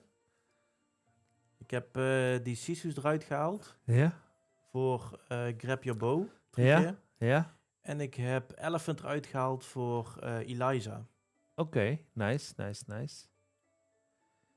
Dus Oké. ja, die Elephant, ja, het is toch wel bounce, zeg maar, ook van je Dagobert. Ja? Maar ik denk dat je toch tegen Dogs 100 keer meer value uit je Eliza haalt. Ja, ik denk het ook wel. Zolang je maar genoeg dingen hebt, eigenlijk. Ja, het enige nadeel van die Eliza is wel dat hij dan bij genoeg cardra gewoon lekker blijft liggen. Maar in Ja. principe wil je die ook niet questen, hè? Nee, precies. Dat is gewoon een challenge. Even big body, even Ja. iets aanvallen en daarna even kijken wat er gaat gebeuren. Precies. Ja, eigenlijk Ja. moet je hem recht laten liggen, want zolang die Ja. recht ligt, is de ability geldig. Ja, dat is zeker waar. Ja. Ja, dan moet je bij gaan switchen, zeg maar. Maar Ja. niet verwacht dat ik zo tegen Blurplop zou gaan. Ja? Had ik echt niet verwacht. Oké. En jij zat die eerste pot langs me tegen Brett en ik werd er de eerste pot weer finale afgespeeld. Ja, maar tegen Brett, je zegt het zelf al. Ja, nee, maar dat is Ja, ook. Dat ja, is ook. ja, En ja. hij speelt zo snel, je hebt weinig tijd om na te denken. En- Ja, precies. Maar daarna tegen Thomas, Mhm. tegen Michiel van Ja. Kolonisten. Ja? Dus die eerste pot verloor ik ook. En daarna pakte die andere alle twee, zeg maar. 2-3. Ja? En tegen Thomas, idem dito. Ja. Dus het kan ook best prima tegen Blurplop. Ja, precies. Ja, het ligt natuurlijk aan hoe er wordt gespeeld, hè? En hoe het deck zelf is gebouwd. En hoe snel jij jouw kaarten vindt om eigenlijk de overname te kunnen pakken, zeg Ja. maar. De controle te kunnen pakken. Had ik die Sisus eerste instantie niet gespeeld en die Grab Your Boos, dan was het totaal anders uitgezien. Ja, precies. Oké. Nice. Kijk, we zien hier ook al dat Lian ook al in de chat is. Even kijken. Wat wordt er nog meer gezegd? Even kijken. Ster van de show. Oké, nice. 2 keer Maui Shark en Grab Your Bow kan ook een vieze zijn tegen gepaarschil. Zeker waar. Dat is zeker waar. Ja, ik heb heel hard over die Maui Shark zitten nadenken. Ja, Maar die Horseman Strikes, ja. ze spelen ze allemaal in geel. En Ja. je legt je Shark op tafel en hij is weg. Hij is weg, ja. Precies. Ja, oké. Een beetje zin in, zeker. Rob Dropkop. Ja, wie- Goedenavond. Dat is Rob uit, weet je wel, Misprint. Oké. Zijn hier misprints te Rob- krijgen? Rob Ik durf het niet Vogel, te zeggen. Ja. Ik durf het niet te zeggen. Ik heb geen misprints. Heb jij misprints? Nee. Ik zie die eigenlijk niet. Ik heb ook nog Nee, nooit precies. een discardkaart gepoeld of zo. Discardkaart heb ik niet gepoeld, maar wel getraind, zeg maar. Ja, Dus ik heb wel een getreden discardkaart, zeg maar. Jij hier ook, toch? Of Ja, ik niet? heb er Of, eentje ja, staan. precies. Ik heb er eentje Ja, staan. ja, precies. Dus nee, ik ben zelf niet zo van de... Ik weet eigenlijk niet hoe je zo'n misprint al kan krijgen. Dat vind ik al uniek, laat ik het zo maar zeggen. Nou ja, ik zie soms in de chat van die misprints voorbij komen. Ik denk, hoe kom je erbij? Ja, precies. Ja. Laat zo'n klein snippertje van een kaart. Mhm. Ja, precies. Connect the boy. Ja, sowieso. Thank you in ieder geval voor het volgen en je eerste chatbericht bij onze kanaal, zeg maar. Dus we waarderen het in ieder geval. Mhm. En leuk dat je hier aan het meekijken bent vanavond. Of je hier vanavond bent voor Lian. Dat is natuurlijk de volgende vraag. Dat kan natuurlijk ook. Hey, nou heb je de gast al verraden. Precies. Ja, maar nee, ze hebben het zelf ook al gepost. Oh. Ze hebben het zelf ook gepost op Instagram en ze hebben het ook in de WhatsApp-groep gedeeld, toch? Dan moeten ze mij wel taggen, want dan kan ik ook gewoon repeaten. Nou, of hoe heet dat? Ja, reposten. Ja, maar ze hebben mij ook niet getagd. Dus misschien kunnen we dat de volgende keer wel eventjes doorgeven. Dat ze dan ons erin taggen, zeg maar. En dan komt dat in ieder geval wel goed. Dan kunnen we lekker gaan doorpromoten. Jullie krijgen de groeten van Kelly. Oké, groetjes terug. Oh, Robin, ik heb afgelopen weekend het tasje met haar dek en speelmat aan Bram meegegeven van TCG Family. Ja. Repeaten, Danny. Repeaten. Ja. Piet en repeat. Ja. Op stream geen telefoon. Oké, helemaal goed. Ja, ik ken er een beetje uit Eindhoven toen ik nog speelde. Oh, ben je gestopt met spelen dan? Of ben je nu echt puur collector geworden, zeg maar? Ja, mij hoef je niet. Mij kan je wel op Instagram taggen. Danny Ja. kan je wel. Ik ben overal vindbaar. Of ik het op tijd zie is de tweede, hè? Want ik weet Soms- soms allemaal niet wat er gebeurt. Joh. Soms krijg je zoveel berichten binnen en dan... ja, klopt, ja. Hier en Liel erop, oké. Maar ik ben wel benieuwd voor de chat. Welke kaart springt er tot nu toe echt uit waarvan je denkt van, dit is echt een kaart. Of kaarten, hè? Kan ook. Wat vind je van de fine kaarten? die staan denk ik nog niet op... nog niet op dinges, op de Disney website, maar wel bijvoorbeeld op de... Ik zal hem even switchen, dat jullie dit ook kunnen zien. Ja, die One Cost Dock inderdaad, Pelle. Dat is, One Cost Dock, dat is die actie, hè? Mhm, mhm, 1 uninkable en dan 2 kaarten pakken. mhm. Echt insane. Als het goed is, zie je ons ook in de hoek zitten. Ja, oké, top. Bijvoorbeeld deze, de Fine Pot. This item enters play exerted. En dan kan je hem ook nog eens gaan exerten, zeg maar. Voor 1 kost. En dan banish chosen character of yours to play a character with the same name as that character for free. Dus kan je opeens een Mickey Mouse 2 kost banishen en dan een 10 kost Mickey Ja, maar Mouse. Giant Mickey is niet gereprint. Nee, maar bijvoorbeeld, hè? Bijvoorbeeld, zeg ik nou, hè? Weet je welke van mij eruit springt als we toch Mhm. over items spreken? Ja. Die paarse item. Ik weet zo niet hoe dat die heet. Mhm. Maar die werd net in die groep gedeeld. Nee, dit is een andere paarse item. Die vandaag is Source of gereveeld? Divine. Source of Divine. Ja? Check die. Ja?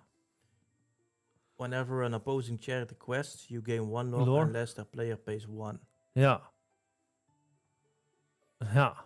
Dus leg die tegen een agro-dekje neer en laat ze hem Precies. lekker questen. Quest mee. Ja. En Ja. Dat is wel leuk. is wel weer iets meer interactie in de tegenstanders aan beurt, hè? Ja, precies. En dan moet ze maar gezien inkt nog genoeg te hebben om het maar niet tegen te gaan, zeg Ja, maar. Ja, precies. ja. Komt Ja, niet. ja, komt helemaal goed, geen probleem. Ja, precies. Maar dit is dus op zich wel een interessante kaart, zeg maar. Agro is inderdaad dan... Ja, precies. Komt inderdaad pas turn 4, dus het is wel een uninkable kaart die je op turn 4 kan zetten. Maar ja, we weten nog niet in welke deck je hem goed kan gaan plaatsen en of hij genoeg ramp heeft. Dus dat is natuurlijk ook wel wat de vraag is, of dat interessant genoeg is. We gaan ook wel eventjes checken of ze ook hierbij zijn geplaatst. Ik denk het wel, ja. Maar welke kaarten zijn er nog meer voor jullie eigenlijk allemaal interessant om over te hebben? Naast de Divine kaarten die vandaag in de stream voorbij zijn gekomen.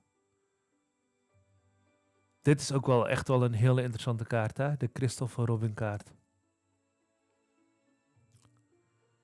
Morph, ja, zeiden we gisteren ook al, hè? Die Morph is ook wel echt ziek eigenlijk. Buzz en Woody. Team Shift, die is ook wel heel nice. Klopt. Die bepaalde de synergie en in combinatie in mijn ogen. Zeker waar. De Genie, paars, 4 erop. Ook redelijk goed. Alleen jammer dat de draw weg is. Zeker. De draw is daarvan weg. Dat is deze. Is wel een 3-3 in plaats van een 2-4. Dus deze is wel weer moeilijker weg te halen. Met een onder de sea bij wijze van spreken. Dan... Maar het is nog steeds een genie die op de vorige genie lijkt eigenlijk. Dus zich wel leuk om te gaan spelen. Liever de Dumbo, dat snap ik ook wel. De Dumbo is natuurlijk wel daarin wel weer wat interessanter. Dus moet ik hem aanzetten? Ja. Oké, yes, je bent weer aan. Zet even de camera aan. Ja, is goed. Zo. Kan ik het allemaal een beetje in de gaten houden, hè? Ja. Wat heb ik gemist? Oh, je hebt die potato shift al gehad, zie ik. Nee, nog niet helemaal, maar ik kan wel even... Ja, ik vind die team-up kaarten vind ik wel tof, hoor. Ja, precies. En die Woody en Buzz, die gaat ook wel hard, hoor. En welke kleur is ook weer die potato shift? Groen. Groen. Ja, dat is erop, hè? deze, die Posy. Die heeft Ja. potato shift op die potato item. Oh ja, precies. Ja. 7, ja. Dus, heb je die gezien, die Buzz en Woody? tag team. Of ja, Pokémon terms. Gewoon team-up. Weet ik veel wat. Welke kleur? Deze? Nee. Nee, dit is de duo-kaart. Dual Ink. Iets met geel of zo, kan dat? Iets met geel, kan sowieso. Deze? Ja. Woody and Buzz Lightyear, Shift 5. You pay 5 to on top of Woody or Buzz Lightyear. When you play this character, if chosen opponent has more cards in their hand, then you draw cards until you have the same number. Dus dat is gewoon een Clarabel. Clarabel. Zeg maar. Maar dit kan je nog gewoon doen tijdens je beurt. Ja. Dus nog niet eens at the end of your turn. Nee. En daarna ook nog, whenever this character quest, you may play a card with 2 or less for free. Ja, dat is gewoon ook nog eens de effect van Buzzy, van Woody. Het is wel een 4-4. 1-5. Ja, het is een 4-4. Dus Quest wel voor 3. quest voor 3, maar ik denk dat hij dat wel geteld 1 keer kan doen. Dat denk ik ook. Dat kan je niet vaak gaan uitvoeren. Dat is zeker waar. En die Horned King, die is ook wel Ja. lachen. Ja, klopt. Kijk. Goedenavond, Roland. Roland Hoe is ook het? weer in de house. Ja, precies. Roland is- Winnaar ja. kolonisten, hè? Ja. Wie zegt dat nou weer? Over een Horny King gesproken. Oh, Het is een Horned King. Ja. Ja, precies. Ja, deze is ook wel grappig, hè? Combo Shift en de Shattered Ben is even niet zeggen. Ja, dat is wel gewoon Zombie, Sully en Boo. Ja, precies. Ja, wel leuk. Ja. Zou daar een Enchanted van komen? Ik durf het niet te zeggen. Heeft wel alle ingrediënten voor een toffe, hè? Precies. Dat is Ja, zeker die is waar. wel lekker, hoor. Ja. En welke hadden we nog meer gezien? Ook over die Fine. Die hadden we net gehad, hè?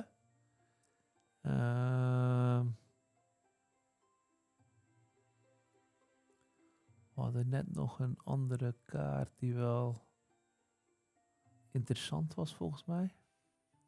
Ik denk dat rood wel sterk gaat worden. Ja, maar je moet een goede... Rood gaat wel sterk worden, maar je moet wel... Volgens mij is alles best wel prijzig, zeg maar, weer. Het is niet... Ja, je krijgt het niet voor niks, zeg maar. Nee, precies. Je moet echt wel moeite doen om echt, iets op bord te precies, krijgen. ja. 2 kost, 3 kost, best wel laat. 1 kost.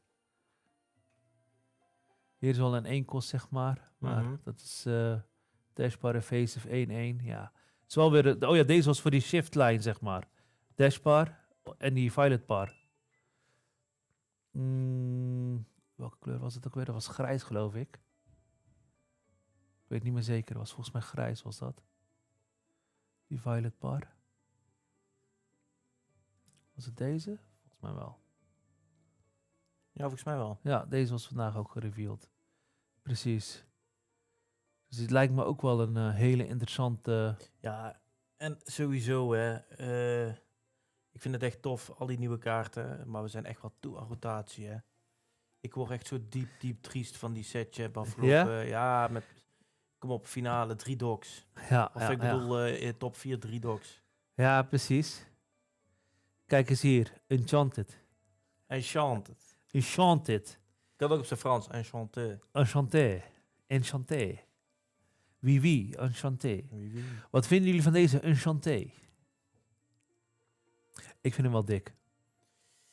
Voor veel mensen gaat het de chase kaart worden. En als de voortekenen van de vorige Winnie de Pooh, Honey Wizard, Ja? de prijs daarvan een voorteken mag zijn, dan gaat deze echt insane worden. Ja, precies. Echt wel een mooie kaartje deze, zeker. De dogs bestreden in Bladel. Kijk eens aan. Zeker, Ja, daar heeft zeker. Ja, Pelle en Robbe netjes gedaan. hè? Ja. Die hebben het wel beter gedaan. Ja. Zeker waar. Jammer dat het blurple is, zeker. Dat kan ik ook wel begrijpen, want dat is niet de kleuren die Daphne en Brian spelen. Dus Ja, maar hetzelfde als die van Buzz Iconic, klopt zeker. Met Coney. je kan Coney. deze ook gewoon in een ander dekje doen, hè? Ja, kan. Honey? Nee, want honey is Blurple. blurple. Maar dan mag je wel alle andere kleuren bij het frotten. Ja, maar dat moet wel, hè? Of voor de effecten krijgen van dinges. Van Christopher Robin. Nee. Want this character gains 1 lore for each different ink type of the characters you have in play. Dus als je dan nog een grijs erbij hebt, dan krijgt hij nog een lore bij. Hoeveel deck calls gaan we zien? En gewoon deckchecks. Zal denk ik wel Er meevallen. moet een Christopher Robin in zitten. Wil jij meerdere kleuren spelen? Ja, maar dat zal wel meevallen, denk ik hoor. Ik denk dat het wel goed gaat komen. Denk ik. Ik zie wel dat ze een fout hebben gemaakt op deze kaart. Waar dan? Kijk eens naar die inkleuren. Lijkt het niet Ja, dat is het rode logo. rood-grijs te staan? Hey. Hey, ik zie hier gewoon een foutje hier. Hey, rechts is wel blauw, hè? Is die blauw? En links is volgens mij wel paars. Is al paars. Oké. Dan is het misschien mijn scherm. We kijken natuurlijk hier op een kleinere scherm dan... ja, misschien is het wel oké. Misschien hebben ze gewoon de kleuren nu een beetje aangepast. Deze kleuren zien er ook wel anders uit. Maar het kan misschien zijn omdat dit gewoon een afbeelding is. Hè? Foto van een foto. Is nog niet de... Hier zie je ook nog dat de andere kaart nog overleed, zeg maar. Hè? Hier lijkt het op groen-grijs. Ja, precies. Ik denk dat het... ik denk dat de overlay anders is, zeg maar. We gaan eens even kijken.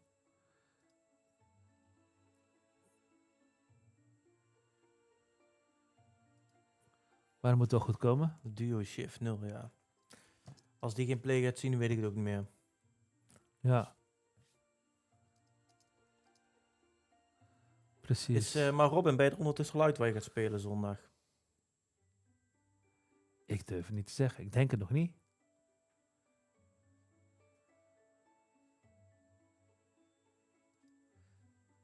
Robin is denk ik nog niet uit. Het lijkt hier groen-grijs. Deze is ook wel dik, hè? Die Ming. Mylin Lee. Ziet er wel... ik vind dat zo'n Japanse artstaal of Is zo. het ook, zeker. Ik vind dat heel vet. Ja.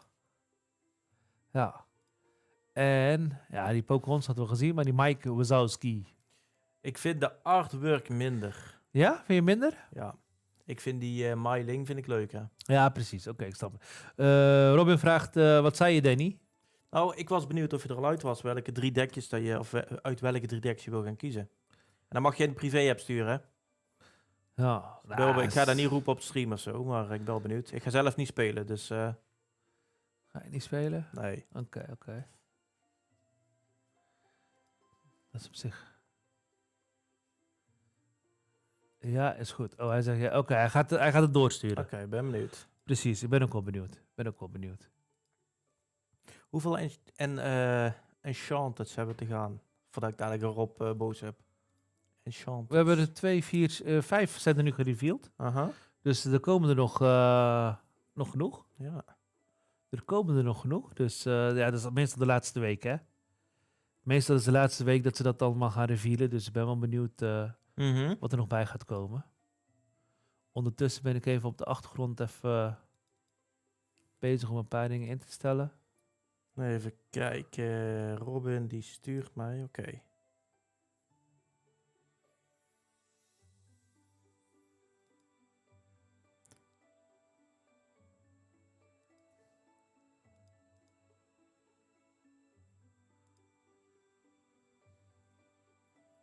Eventjes terugsturen, hè.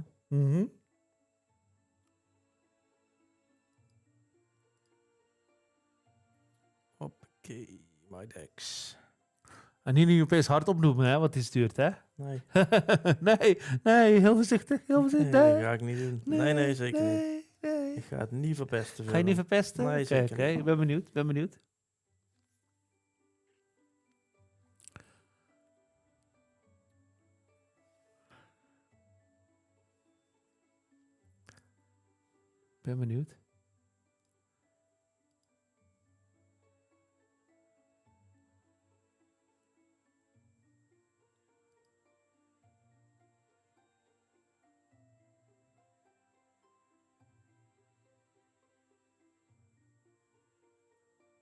Je houdt het wel heel lang stil. Ja, sorry. Ja. Zeg gewoon deck 1, 2 of 3. Ja, ik zou voor deck 2 gaan, Robin. Oké. Wat werd er nou bedoeld met Pocahontas Team Deck? Volgens mij worden die heel sterk, Pocahontas Team Deck. Waar zitten jullie? Welke stad, dorp? Wij zitten in Bladel. Games and Greetings is de winkel waar we zitten. En dat is het dorpje Bladel. En hier tegenover ons is de event die we gaan organiseren op 6 september. Glimmer Showdown. Dus mocht je daar nog naartoe willen gaan, dan kan je daar even naar kijken. Glimmer Showdown. En daar zijn nog tickets voor beschikbaar. En dan kan je nog eventueel meedoen met een 128 spelers event. En waar de hoofdprijs is 2 cases van Attack of the Vine. Of eventueel de set erna. Daar zou je natuurlijk ook naartoe kunnen Mag kijken. ik voor zeg kiezen maar. Ja, natuurlijk, precies. ja. Dat we die daarna gaan versturen of zoiets dergelijks. Maar in ieder geval Attack of the Vine, die ligt in ieder geval klaar voor jou dan. Als je wint. Want de set erna is Hyperia City, hè? Ja, Hyperia City, klopt ja. Ik verwacht dat dat echt een song Ik denk het ook. Ik denk het ook. Heel veel muziek. Ja. Ik denk dat er heel veel muziek in gaat zitten. En dat is ook natuurlijk 16 oktober. Ja. Dus de maand september is ook alle set championships die Mhm. die de winkels kunnen gaan inplannen. En we zitten dan wel op een zondag, dus dat is misschien wel een beetje jammer. Voor Games and Greetings is de set championships al gepland voor 27 september. Dus mocht je dat willen aanmelden, dat kan al. Hè? Dat staat al online op de Playhub. Ik durf zo niet te zeggen van de andere winkels wanneer het is. Link, please. Als je kijkt op de Discord, Joran. Jij zit zelf op Discord. Dus als je kijkt op je... Ja, wacht. Ik ga hem even snel van Discord afplukken. Je kan ook naar de website gaan. Dan heb je tapje events. Dat is makkelijker. Maar... ik kan wel even... Ja, bij de tapje events kan je het ook zien. Op Discord delen we eigenlijk over het algemeen altijd alle linkjes. En... copy link. Dan ga ik hem even hier zo droppen. Dit is de set championship. En eventueel welke links hadden we hier nog meer geplaatst, joh. Ik plaats zoveel linkjes dat ik zelf nog niet weet. Het was ook echt een gezellige set champ, hè, de Afgelopen week, zeker. Dat Zeker. was, En mocht je nog willen aanmelden voor de pre-release, 17 juli, hier bij Bladel, kan je ook nog eventueel hier aan gaan melden. leuk pre-release. Zeker.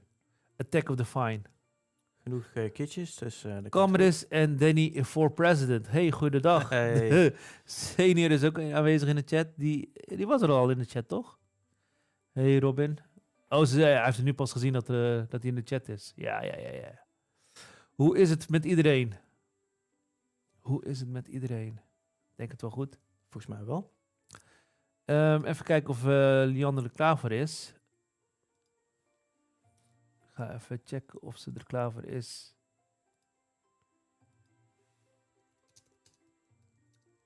Kijk, ze is er klaar voor. Ja, dat is Herbie Brian. André.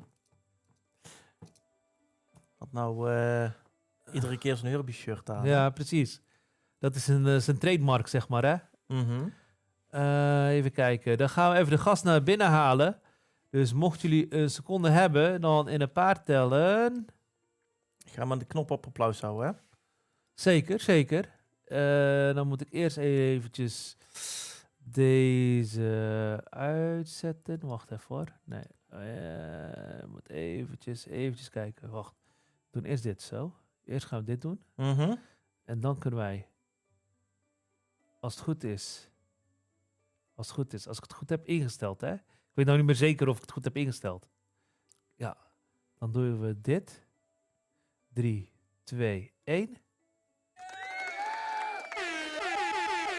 Als het goed is, zien jullie nu Lianne in beeld. En als het goed is, kunnen we haar ook horen. Zeg eens iets. We horen je nog niet. Momentje. Kan je nu iets zeggen? Hallo? Hallo. Ja. Yes. Oké dan. Hoe is het met Lian? Ja, goed. Goed? Oké dan. Wat heb je vandaag allemaal gedaan? Vandaag een drukke dag gehad? Of valt het wel mee? Ik zie jullie trouwens niet, klopt dat? Je ziet ons niet, maar de mensen thuis zien ons wel. We zitten met een andere overleden in, zeg maar. Dus we zijn wel in beeld, in de hoekjes. Maar anders moet je heel eventjes, als je wilt, de Twitch openzetten. We zijn er wel. Dan kan je het wel zien. Of, ja, dan moet ik eigenlijk een kabel erbij gaan pakken en iets gaan instellen. Maar ja, anders moet je even op Twitch even ernaast We openen. hebben de telefoon wel even aan, is goed. Ja, precies. Maar we staan ook gewoon in beeld, dus het komt helemaal goed. Lianne mag wel harder, zeggen ze.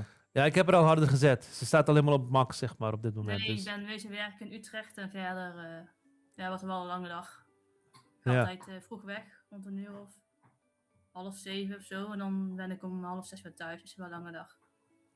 Oké. Dus, Veel onderweg, genoeg tijd om gewoon na te denken over, over dekjes, ja.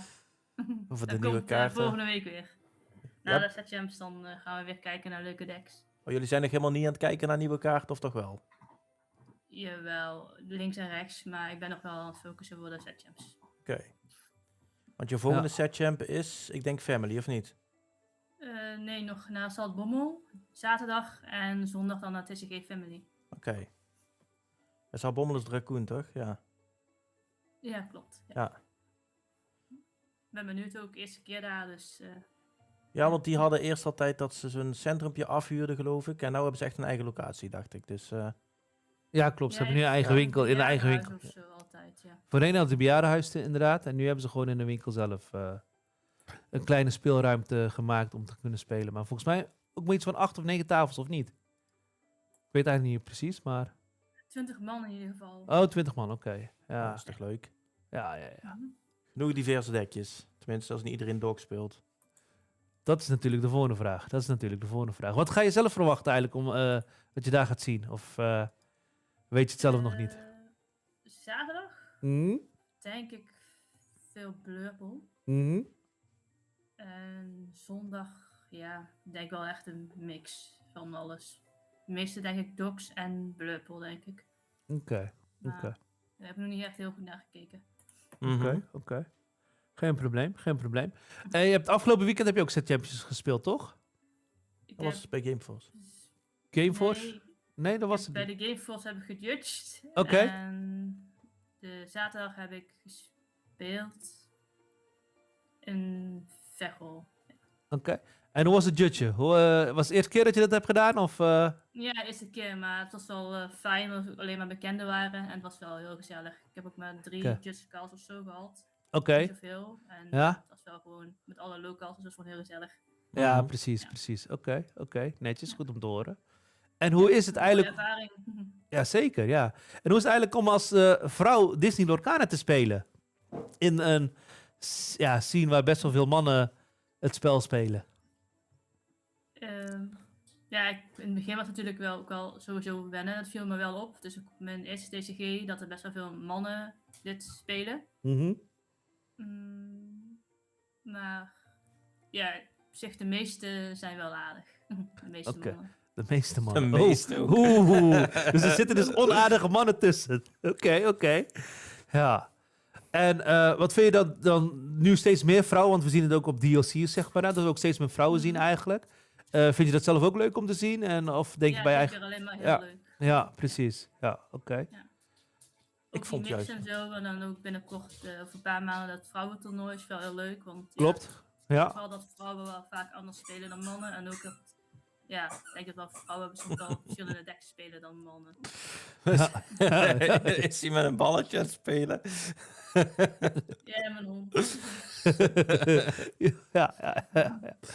Is ook alleen maar goed. Oké, ja. Want dat is Go Ink Yourself, toch? Had je daar Ja. toevallig ook nog een datum van? Kan je die eens delen? Want ik weet hem... 19 september geloof ik, wat ik uit mijn hoofd weet. Volgens mij, maar ik weet het niet meer Het viel zeker. tijdens de setjams ook al. Dus volgens mij, even kijken. Omdat, Ja, 19 september. 19 september, hè? Ja, precies. Ja, ik had zoiets wel gezien, maar ik wist het niet meer... Ja, want het is vol in de setjams inderdaad. Ja. Dan heb je ook nog de vrijdag die er nou bij zit. Mhm. Ja, Ja. dit was Ik denk hij. niet dat veel winkels dat gaan doen hoor, op de vrijdag. Ik denk op de meeste op de zaterdag of de zondag, denk ik. Ja. Ja, dat lijkt me het meest logische. Ik bedoel, ik ga er niet 1, 2, 3 vrij voor pakken, zeg maar. Ja. Nee. Oh, Kelly gaat ook naar de damesolie. Ja, ik zal even de link eventjes delen van 19 september. Ja, dat is leuk. 2026. Dan, ik zie dat Go In Yourself TCG ook zelf in de chat aanwezig is. Welkom in ieder geval. Leuk dat je zelf ook aanwezig bent in de chat. En ik heb bij deze ook de link eventjes gedeeld. Dus mocht er mensen zijn of dames zijn die nog niet heeft aangemeld ervoor, meld jezelf aan. Ik zie ook dat ze op 31 oktober, deze linkjes ga ik ook wel binnenkort in de overzicht erbij plaatsen, maar 31 oktober is ook nog een leuke evenement. En dat is een Un Poco Loco. Ja, en dat vrouwentoernooi, dat is geloof ik ook voor de charity, hè? Voor Pink Ribbon of niet? Go Pink? Ja, wel een charity, maar Ja, wat ja. weet ik nog niet. Ja, Oké. precies. En dan komt Proclaimer als stewardess. Lore zijn ook... Ik zie het al helemaal voor me. Ja, ik ook, dat is het ergste. Jij helemaal, ja. Ja, mocht jullie willen kijken, check even de website. Ik heb de linkjes gedeeld, dus dat moet hier wel goed komen. Je bent zelf, speel je het meest of het vaakst eigenlijk Steelsong. Daar ben je ook wel een beetje bekend mee, zeg maar. Inderdaad, ja. Ja, en de laatste tijd speel je ook nog meer andere dekjes. Wil je daar iets over vertellen? Of zeg je Ja, bij? ik voor setjams ook. En dan ook voor setjams heb ik ook altijd elk setjams wel een ander deck gedaan. Omdat ik dat wel gewoon leuk vind voor de variatie. Mhm. Dus, ik heb nou 4 gedaan, zeg maar. Mhm. Heb ik een paar schil gespeeld. Mhm. Steelsong gespeeld. Geel-blauw en blauw-groen. Dus, Ja, en ik zie hier het deck voor me van Ude, zie ik hier. Ja, ga even kijken. Steelsong. Dan. Even kijken of ik hem in beeld kan brengen. Als je een momentje hebt, dan ga even... Best wel voor nu begrippen, een classic build, Steelsong. Ja, sure. Ja. Ik had voor mij speelde ik met Piet. Dat was best wel prima. Ik moest tegen blauw-groen ook. Dus dat was wel mooi. En ook ik heb ook Bayon erin gedaan. Dus dat was ook wel goed tegen blauw-groen. En even kijken, want ik heb jouw resultaten niet bijgehouden. Maar jouw resultaat, heb je al ergens die setchamp gewonnen dan, de mat? Nee, nog niet. Oké. Ja, wel 4 promo's en dat is ook wel leuk. Ja, zeker. Ja, die zijn nou lucratief, zeg maar. Ja, maar sowieso, ik spaar van alles sowieso 4. Dus, Playsetje mooi. compleet, ja. ja.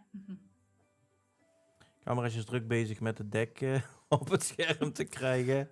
Ja, als ik link... Ja, ik kan kijken naar een link.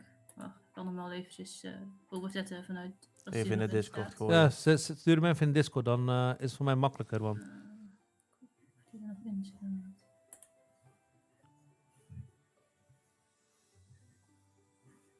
Ik had er afgelopen weekend ook nog over zitten twijfelen om Steelsong te gaan spelen. Ja? Ja, Moet ik toch. hem dan via Dreamborn dan even erin zetten? Want Ja, heel ja, stuk Dreamborn, kan dan- Dreamborn is makkelijker. Ja, stuur hem naar de... Ik moet wel even inloggen, zie ik. Ja. Denk.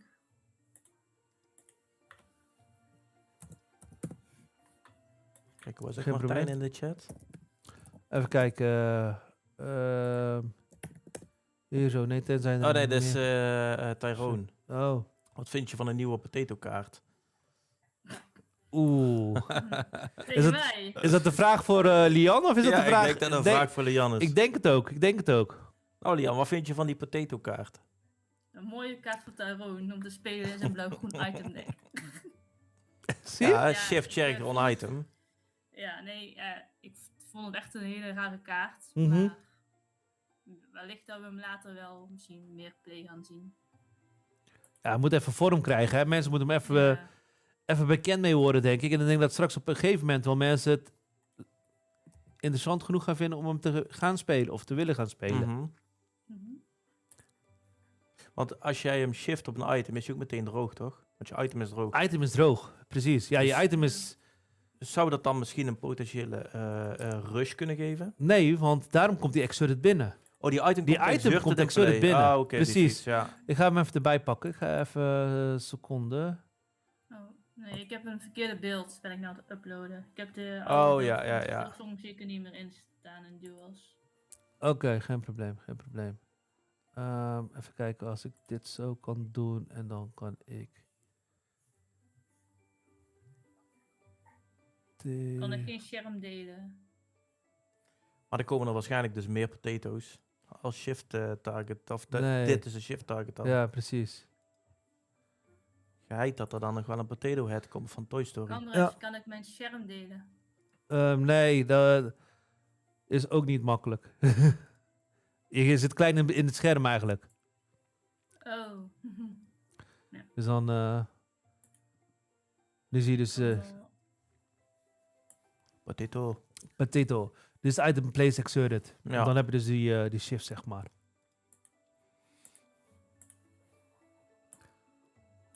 Dan zie je de shift. Ja, posy. Posy, potato shift. Dan zou die wel, ja... Als je iets hebt om je item ready te kunnen zetten weer. Ja, ik denk dat item removal key gaat worden. Als ik zie wat voor items er allemaal bij komen. Ja, ja. Ja, Ik ben hem aan het ombouwen. Ik heb hem bijna Oké. verbouwd. is goed. Undervalued free potato. Dat is echt weer zo Tyrone. Term. Ja, Wel leuk. Ja, ik vind wel de arts echt heel erg mooi. En ook van Enchantus. Die Zeker. we hebben gezien. Is echt ja. heel mooi. Was tot nu toe je favoriet? De Winnie de Pooh, die is gereveeld. Die Mhm. Enchanted. Ja. Mhm. Ja.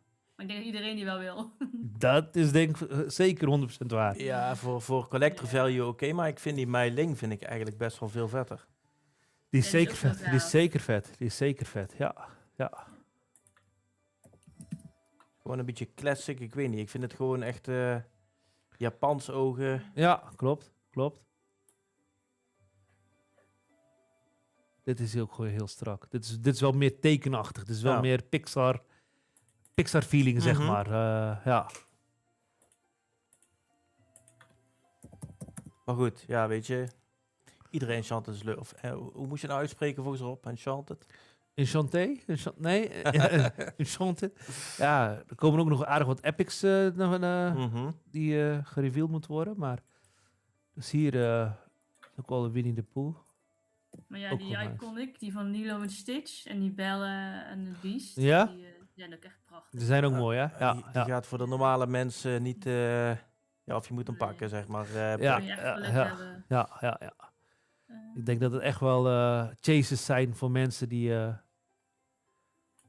packs gaan openmaken. Als je genoeg product hebt natuurlijk, hè. Dus dat is Mhm. natuurlijk ook nog de vraag. ik denk dat ik hem nou heb. Ik zal hem even kopiëren. Ik kan hem misschien Stuur hem maar één eens kaart de- schelen of zo. Maar Oké. ja, sure. Maakt niet uit. Even kijken. Wat is jouw favoriet? Lilo Stitch of Bell and Beast? Bell and Beast. Ja? Ja, 100%. 100% Bell and Beast. Ik weet het niet. 100%. Ik denk Zo. toch echt wel Lilo en Stitch. Gewoon omdat hij wat Nee, lichter joh. eruit ziet of zo. Nee. Nee? Oké, dan Nee. niet. Nou, dat vind ik ook Bellen. voor mij niet, laat ik het zo zeggen. Even kijken. Kijk, daar is hij.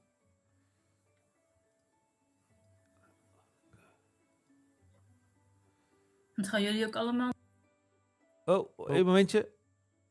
Je viel weg. Ja, wacht. Ze is even niet in beeld. Momentje, Lian. Even wachten. Even technisch...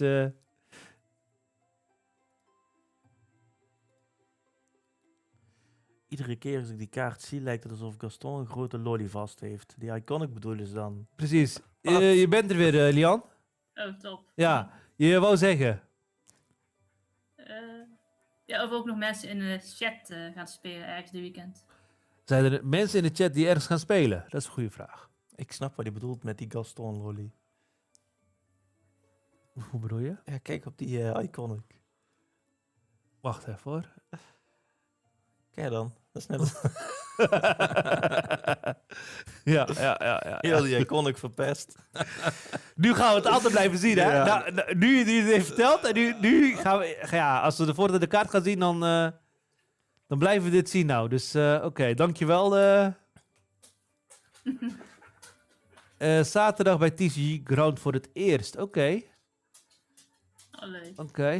En ik zie iemand bij zaterdag in Middelburg. Zondag TCG Family. Nice. Dat is in Rotterdam, toch? TCG Ground. Volgens mij. Ik denk het wel. Volgens mij ook. Ja. Dan Volgens gaat mij hij weer ook. een stukje rijden, die Joran. Die rijdt volgens mij heel Nederland door. Dus even kijken hoor. Ik ga eventjes... Lian, volgens mij ga je straks wegvallen. Dus wacht even met iets zeggen.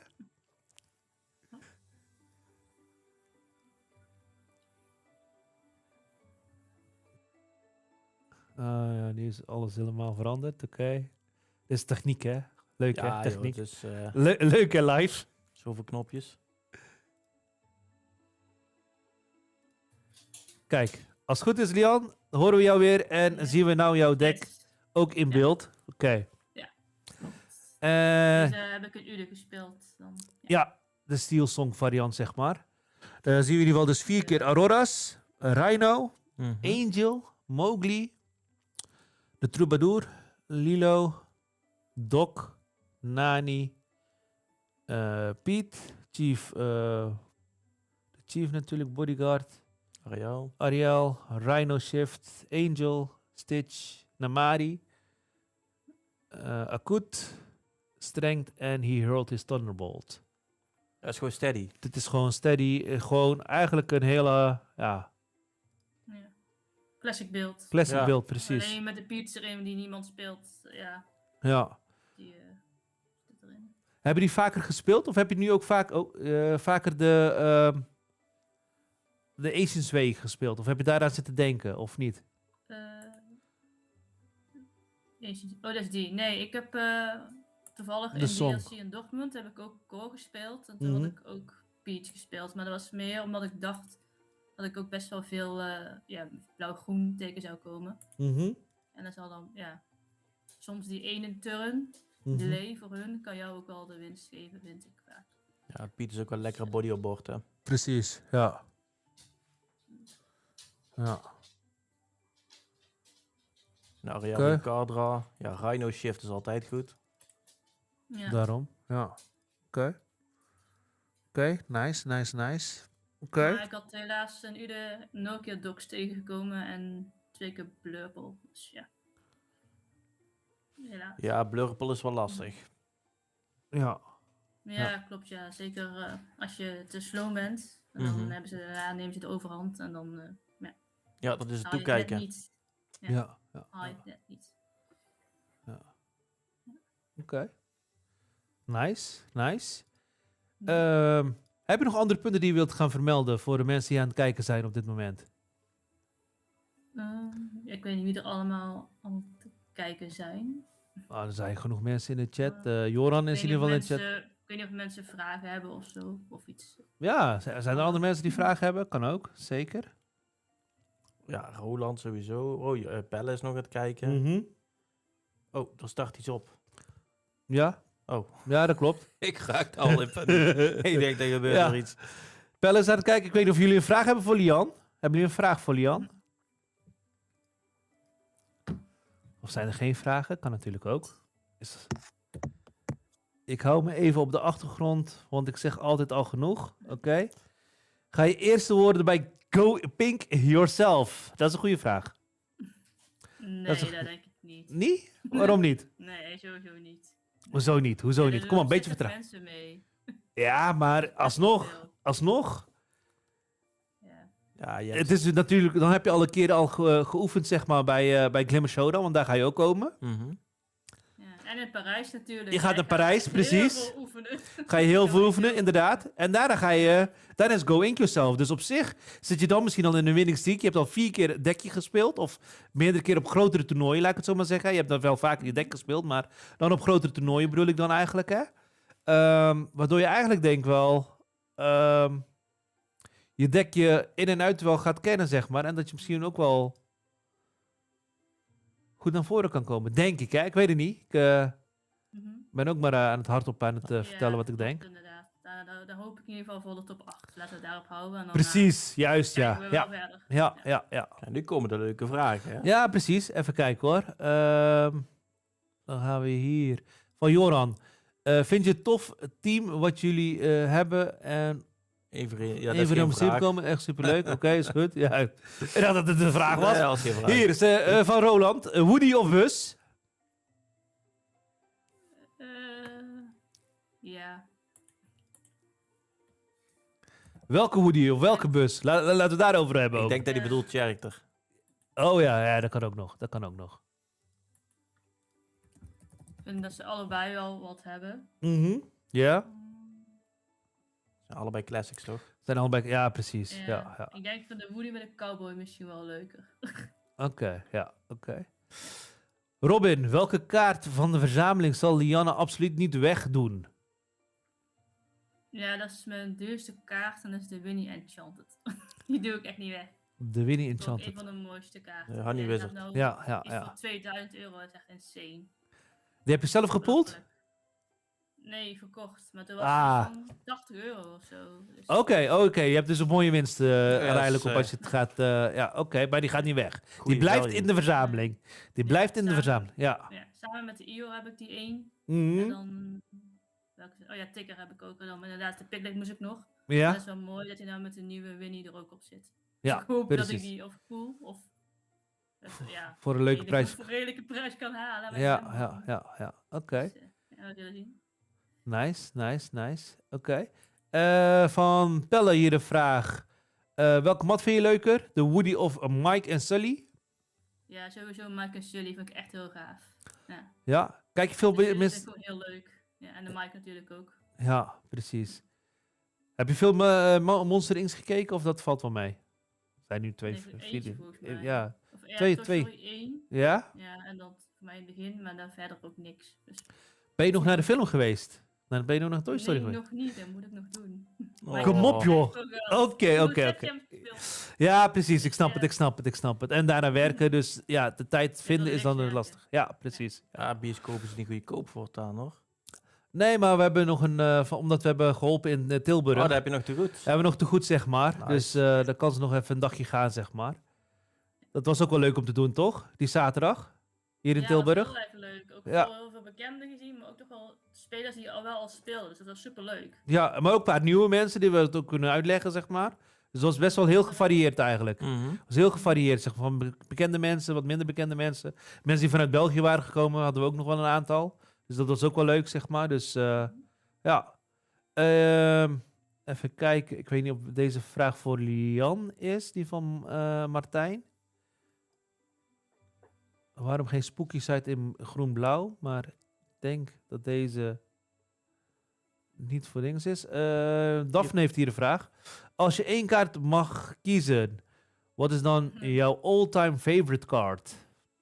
Ik denk dat de meeste mensen die wel weten.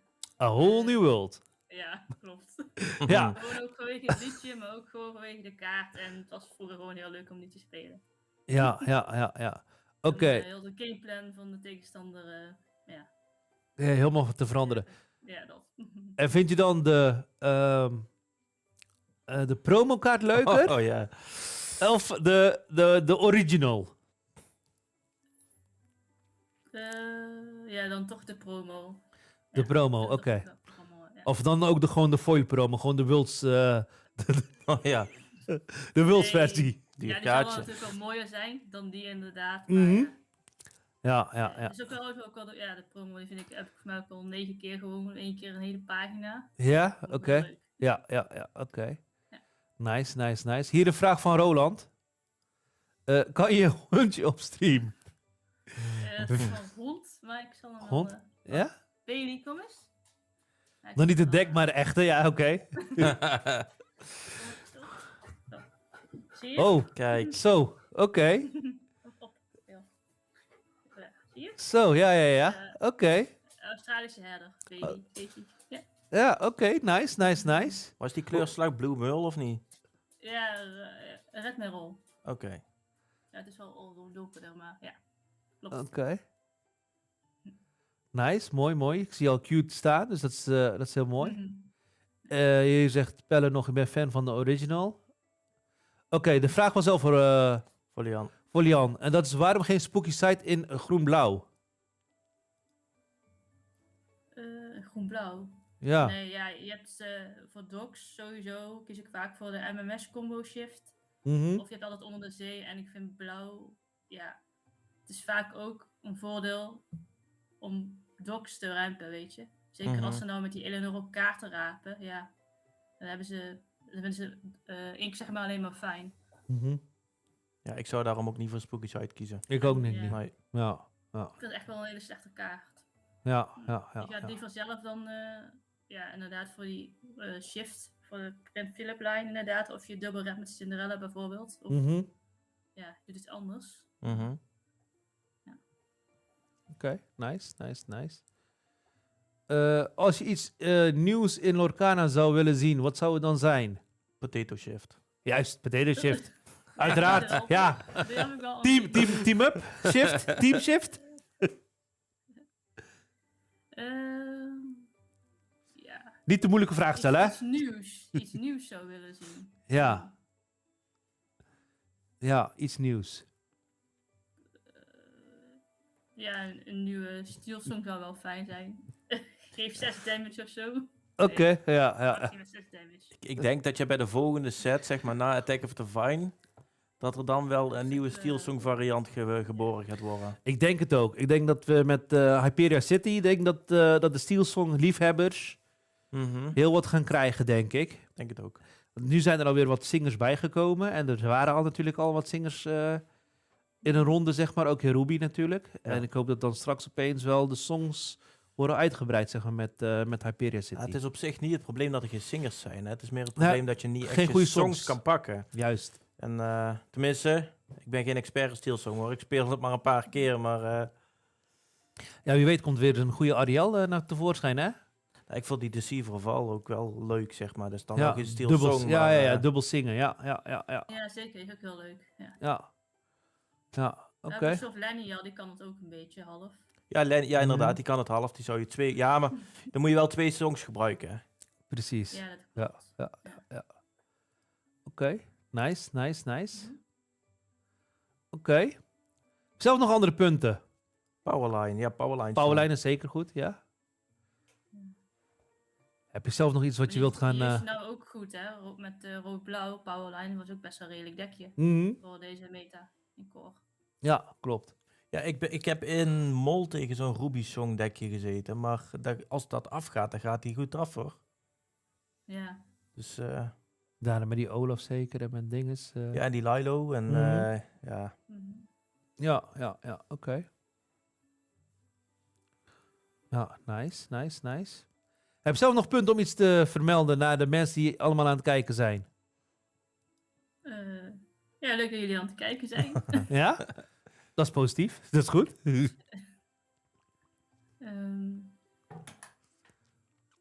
Nee, ja, ik heb wel heel veel zin in de nieuwe meta ook en een nieuwe set. Dus die uit gaat komen.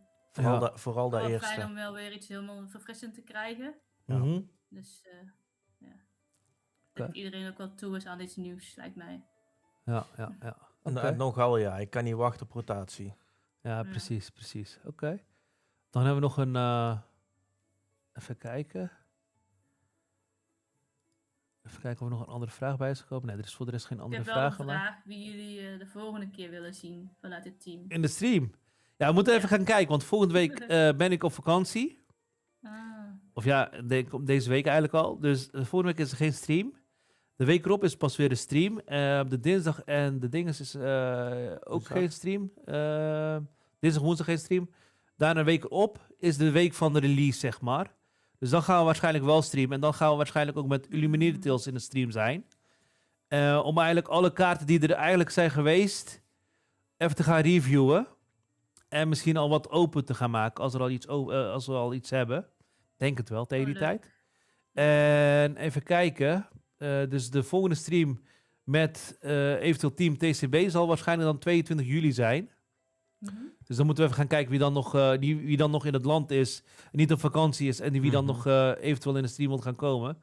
Maar dan zo nog wel eventjes... Ja, ik weet niet of iemand in de chat dat wilt zeggen. Dat kan natuurlijk ook. Misschien is Teron zijn huis al klaar met klussen. Precies, ja. Welke Nederlandse speler zou je nog graag willen zien voor een interview op een stream?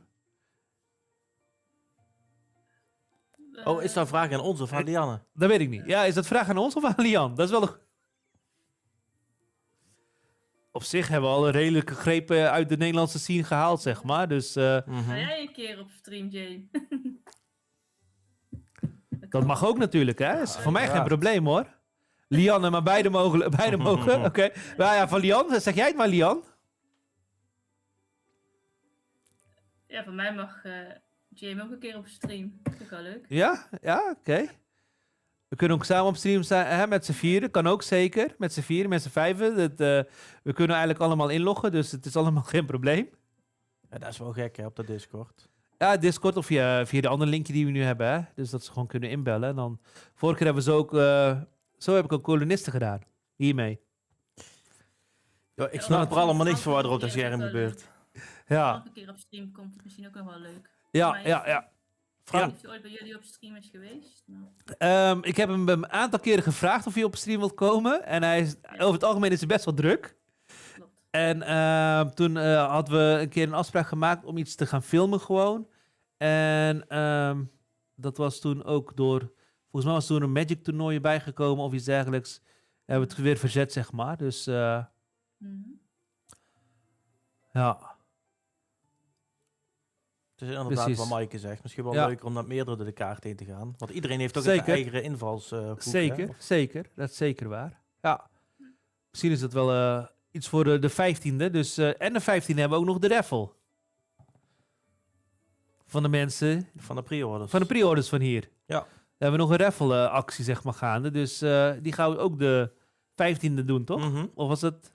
Ja, toch? Dat Ja, we eigenlijk- ja, dat staat gepland. dat dus, staat gepland. ja. Dus ja, Wanneer zijn jullie pre-releases, Danny? 17 en 18. Dus we hebben de 17 in de avond. En Ja. de 18e geloof ik om 3 uur 's middags. Ja. Ja. Mijn hoofd. En ook nog de donderdag, hè? De week erop. Mochten mensen nog pre-release willen spelen. Ja. Oké, ja. Dus ja. 17, 18 en eventueel de donderdag de 23ste. Zeg ik dat goed? Ja, 23ste. Ja, misschien zou ik al kunnen dan een 23e even kijken. Ja, je bent van harte welkom. Altijd. Misschien kunnen we dan ook gewoon gaan streamen. Dat setup is er toch? Dus op zich Gewoon tijdens de pre-release. tijdens pre-release. Ja. Is iedereen iets moois speelt, dat is wel leuk om te Ja. laten zien. Ja, zeker, zeker. Ja. Roland, ik ga inderdaad zondag niet spelen. Zeg ik nu. Zeg je nu. En dan straks opeens, ik ga toch maar. Je kan gaan. Ja, Je kan Danny, gaan. gewoon komen. Vorige keer was het ook goed gegaan bij jou. Ja, maar Ja, dat de vorige is- keer ging ik daar ook goed. Maar het is al vol, hè? Of er moet opeens iemand droppen. Ja, maar dat dropt altijd wel iemand. Dat is ook Ja. zeker waar. Er dropt altijd iemand. Wat is dat nou? Kom je wel? Ja, dat is natuurlijk de vraag. Nee, ik denk dat ik gewoon even lekker een keer een dagje thuis blijf. Ja, dat is ook wel gezellig. Dat is Ik ook heb, wel ik heb die promo's nou al. En... Wie komt er? Jochem van Gool, dus je kan je kaartje laten signeren. Ja, ik heb die van de kolonisten gesigneerd gewonnen. Ah, nice. Dus ja. ja, ongekend dat ik daar gewoon top 8 ging. Ja. Of niet dan? Ja, je hebt gewoon goed gespeeld. Je hebt gewoon je ding gedaan. Dus ik was ook 3-2-0. Ik was ook 3-2-0. Alleen ik zat er niet bij. Ik had niet de juiste resistance. Ik had niet de juiste buy.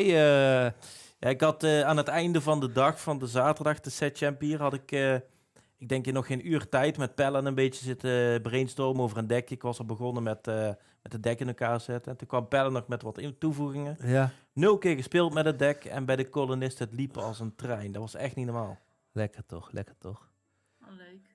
Hier zegt Roland, ik kom ook zondag. Ik kan ook signeren. Dus op zich, als iemand een kaart door Roland wilt hebben, ga zondag er naartoe, zou ik zeggen. Ik signeer de kaart van Roland. Ja, Oh, precies. leuk. Ja, ik denk dat binnenkort Robbe ook druk gaat krijgen, hè? Ja, Robbe Robbe gaat hier tijdens tijdens pre-release gaat hij waarschijnlijk ook moeten signeren. Ja, Geloof mij nou maar. Dus Robbe, mocht je kijken of mocht je er terug gaan kijken, neem een stift mee of zo, hè? Zoek alvast een stift op, een lichte stift of zo, want... je hebt Robbe wel eens gezien, hè, Lianne?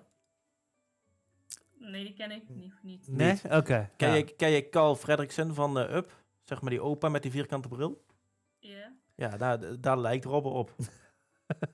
Ik zou het zeggen, zegt Pelle.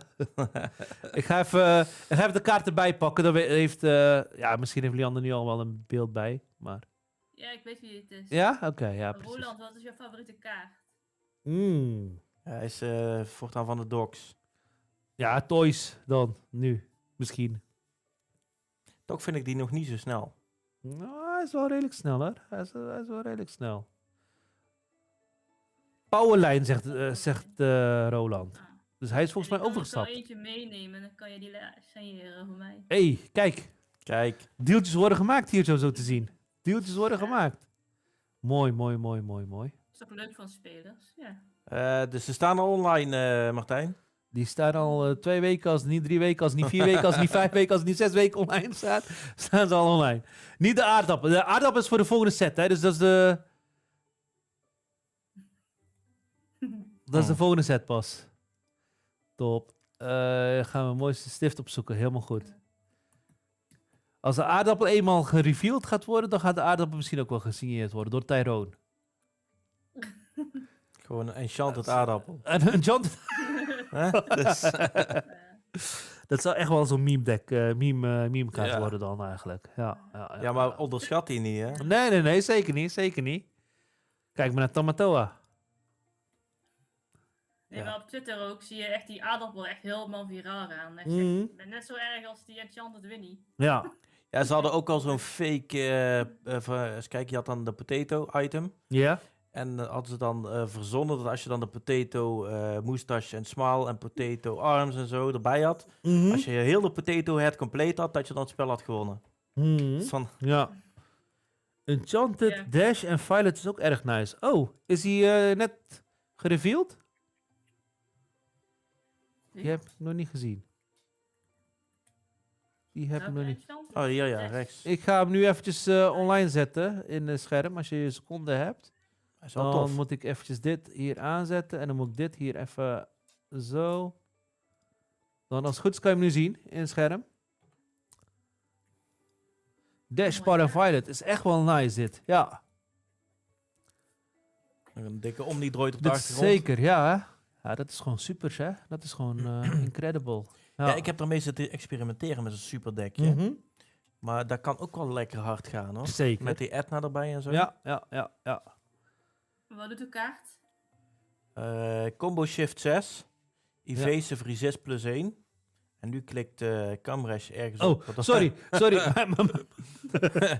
Whenever this character quests or challenge, draw a card for each card under them. Dus als jij die shift op een combo en er zitten 2 kaarten onder, dan mag je 2 kaarten pakken. En ze Ja. lieten net op de MainStage zien. Ja, dat ging ik dus net zoeken, maar toen kon ik hem nog niet vinden. Maar je hebt dus eigenlijk hier een... even kijken hoor. Ja, een dash van 1 Ja, even kijken. Dat was... en een violet van 2. En daar kun je dan al een andere shift op doen. En als Ja. je dan die duo shift op doet, dan liggen er 4 kaarten Oh onder. ja, hier is die dash. Hier is die dash van 1. Mhm. En dan heb je ook nog... Was grijs. Ja, die was grijs, ja. Dat was deze van 2. En daar kon je dan al een shift op doen. Precies. Je had er toch nog één. Ja, je had volgens mij nog eentje. Maar Ik denk lastig voor elkaar Dat te is- krijgen, maar ja, best precies. case kun je 4 kaarten trekken als je die quest. ja, precies. Maar deze is dus wel gezamenlijk. Mhm. Violet eerst. Eerste keer steel. En dan hebben ze beide een shift. Ja, precies. Gaaf. Ja, anime-achtig inderdaad. Violet eerste steel. Ja, precies. En beide hebben een shift. Klopt. Ja. Dus dit wordt wel sterk hoor. Dit wordt wel Mhm. leuk, denk ik. Ja, en dan de Enchanted gewoon in je deck zetten. Hè. Dan is het natuurlijk helemaal om het af te maken. Hij is wel nice. Oh. Zijn we eigenlijk allemaal van die duo enchanters? Ja, super mooi. Ja, precies. Ik denk dat het wel echt wel een hele hype gaat worden dan straks. Ja, nog gaan ook. dit is goed. Dit is Ja. goed voor de hobby, zeg maar. Mhm. Ja. Oké. Top. Ja, of Ja, ook niet, hè, Danny? Ja, ligt eraan welke kant ze op gaan. Ook met die geruchten rondom die collector boosters en zo. Ik hoop dat het spel speelbaar blijft. Betaalbaar speelbaar. Dus dat iedereen genoeg product kan krijgen. Dat hoop ik. Dat is het enige wat ik hoop. En voor de verder rest, ja, die play of die collector boosters, ja. Vraag het mij en ik betaal geen €45 voor een booster pack, hoor. Echt niet. Nee? Nee, ja. Oké. Ja. Dan ga ik liever naar het casino, zet ik liever €50 brood. Oké. Ja. Ja, snap ik. Ja. Ja. Oké. Maar speelbaar blijft het sowieso wel. Als mensen toch alleen met die enchanters en iconics achterna gaan. De vraag is inderdaad alleen of de enchanters nog betaalbaar blijven. Ja. Ja, ligt eraan in welke boxen zitten. Kijk, als ze dadelijk gewoon in de collector of in de playboxen zitten, de play booster boxen, dan blijven de enchanters op zich wel betaalbaar met de uitzondering van de chases, zeg maar. Dus eigenlijk een beetje hetzelfde wat we nu hebben. Maar ja, als dat echt alleen maar collector boosters gaan zijn, dan wordt het denk ik inderdaad onbetaalbaar. Pokémon is ook goed betaalbaar voor spelen. Klopt. Ja. Als je gewoon echt je playables gaat zoeken, dan is dat zeker wel goed. Ja, maar we hebben nu vergelijkbaar met Pokémon. Want we hebben een enchanted versie van een speelbare kaart. Hè? Zeker, zeker. Maar dan heb je al wel redelijk vanaf het begin af aan. Ja, dat is altijd al geweest. Ja, dus daarom. wat dat betreft is het echt wel goed hoe dat ze doen. Al die bulk verschijnt op card market, dat is zeker waar. Secundaire markt, ja. Oké, ik denk dat we een beetje gaan afsluiten. En ik heb dan nog wel een laatste vraag voor... Ja, nog even wachten, want ik zie hier nou iets. Ja? Maaike zegt, Disney Lorcana schreef dat ze niks gingen veranderen aan de samenstelling van de boosterboxen. Dus dat stemt mij in ieder geval positief. Dus dan zullen er waarschijnlijk, maar dat is een aanname wat ik doe, andere rarities bijkomen in de collectorboxen. Of andere artworks of zo. Oké. Denk ik. Okay. De laatste vraag dan. Voor Lian. En dan weet Lian denk ik al de vraag, zonder dat ik hem hoef te stellen. Denk ik. Of weet je hem niet? Top deck of skill. Top deck of skill, inderdaad. Wat is de antwoord daarop? Of wat is jouw antwoord daarop? Ja, ik denk toch ook wel skill. Ook al skill. En Okay. een heel klein beetje top deck, maar ik denk meestal toch wel skill ook. Ja. Ik vond het mooi zoals Alex dat zei. Oh nee, dat was Wiebe die dat zei. Zonder skill kom je niet bij je topdeck. Ja, precies. Ja. Ja. Oké, dus we moeten gewoon allemaal skills gaan creëren dan. Ja, ik doe mijn best. Ja, ik doe ook mijn best, maar dat lukt me ook nog niet helemaal. Dus misschien moet ik wel meer gaan spelen. Misschien moet ik gewoon meer spelen. Ik speel te weinig. Ja, soms luisteren. Hoezo luisteren? Ik luister op mijn eigen manier. Nee, oké, top. In ieder geval bedankt dat je tijd hebt vrijgemaakt om in de stream te komen. We zijn toch wel iets langer in de stream geweest dan normaal. Of ja, dat je normaal aangaf, zeg maar. Maar dat moet toch goed komen. En in ieder geval succes nog deze weekend om te gaan spelen bij de Set Championship. En dan zien we jou waarschijnlijk wel weer binnen nu en een paar weken denk ik wel weer verschijnen. Ben je er ook Kamresh dit weekend? Nee, ik ben er niet. Ik ben op vakantie. Wanneer ga je dan? Straks. Over een paar uurtjes. Over een paar uurtjes ben ik weg. Dus dit is gewoon... Ja, het komt helemaal goed. Komt helemaal goed. Thanks. Ja, is goed. In ieder geval bedankt voor Ja, thanks. Ja, ik kan nog even gedag zeggen. Oh, oké. Is goed. Hoi, hoi. Dank je. Is goed, tot de volgende keer. Hoi, hoi. Oké, yes. Dan ga ik nu eventjes hier naartoe brengen. Dan zien jullie ons weer zitten. Yes, helemaal goed. Die gaan we weg. Ja, oké dan. Dat was dus Lianne.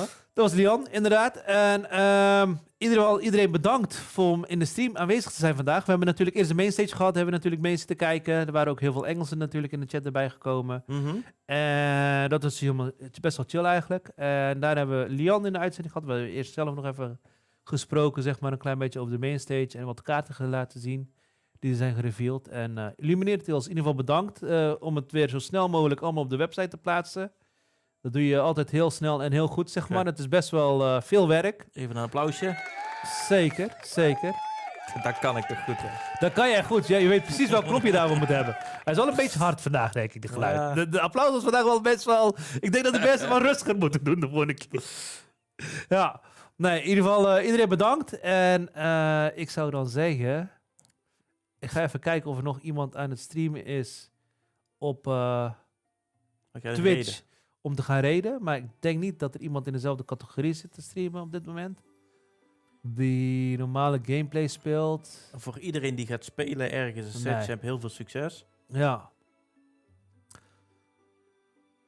Sowieso. En dan zou ik zeggen tot volgende week. Yes. Nee, over 2 weken.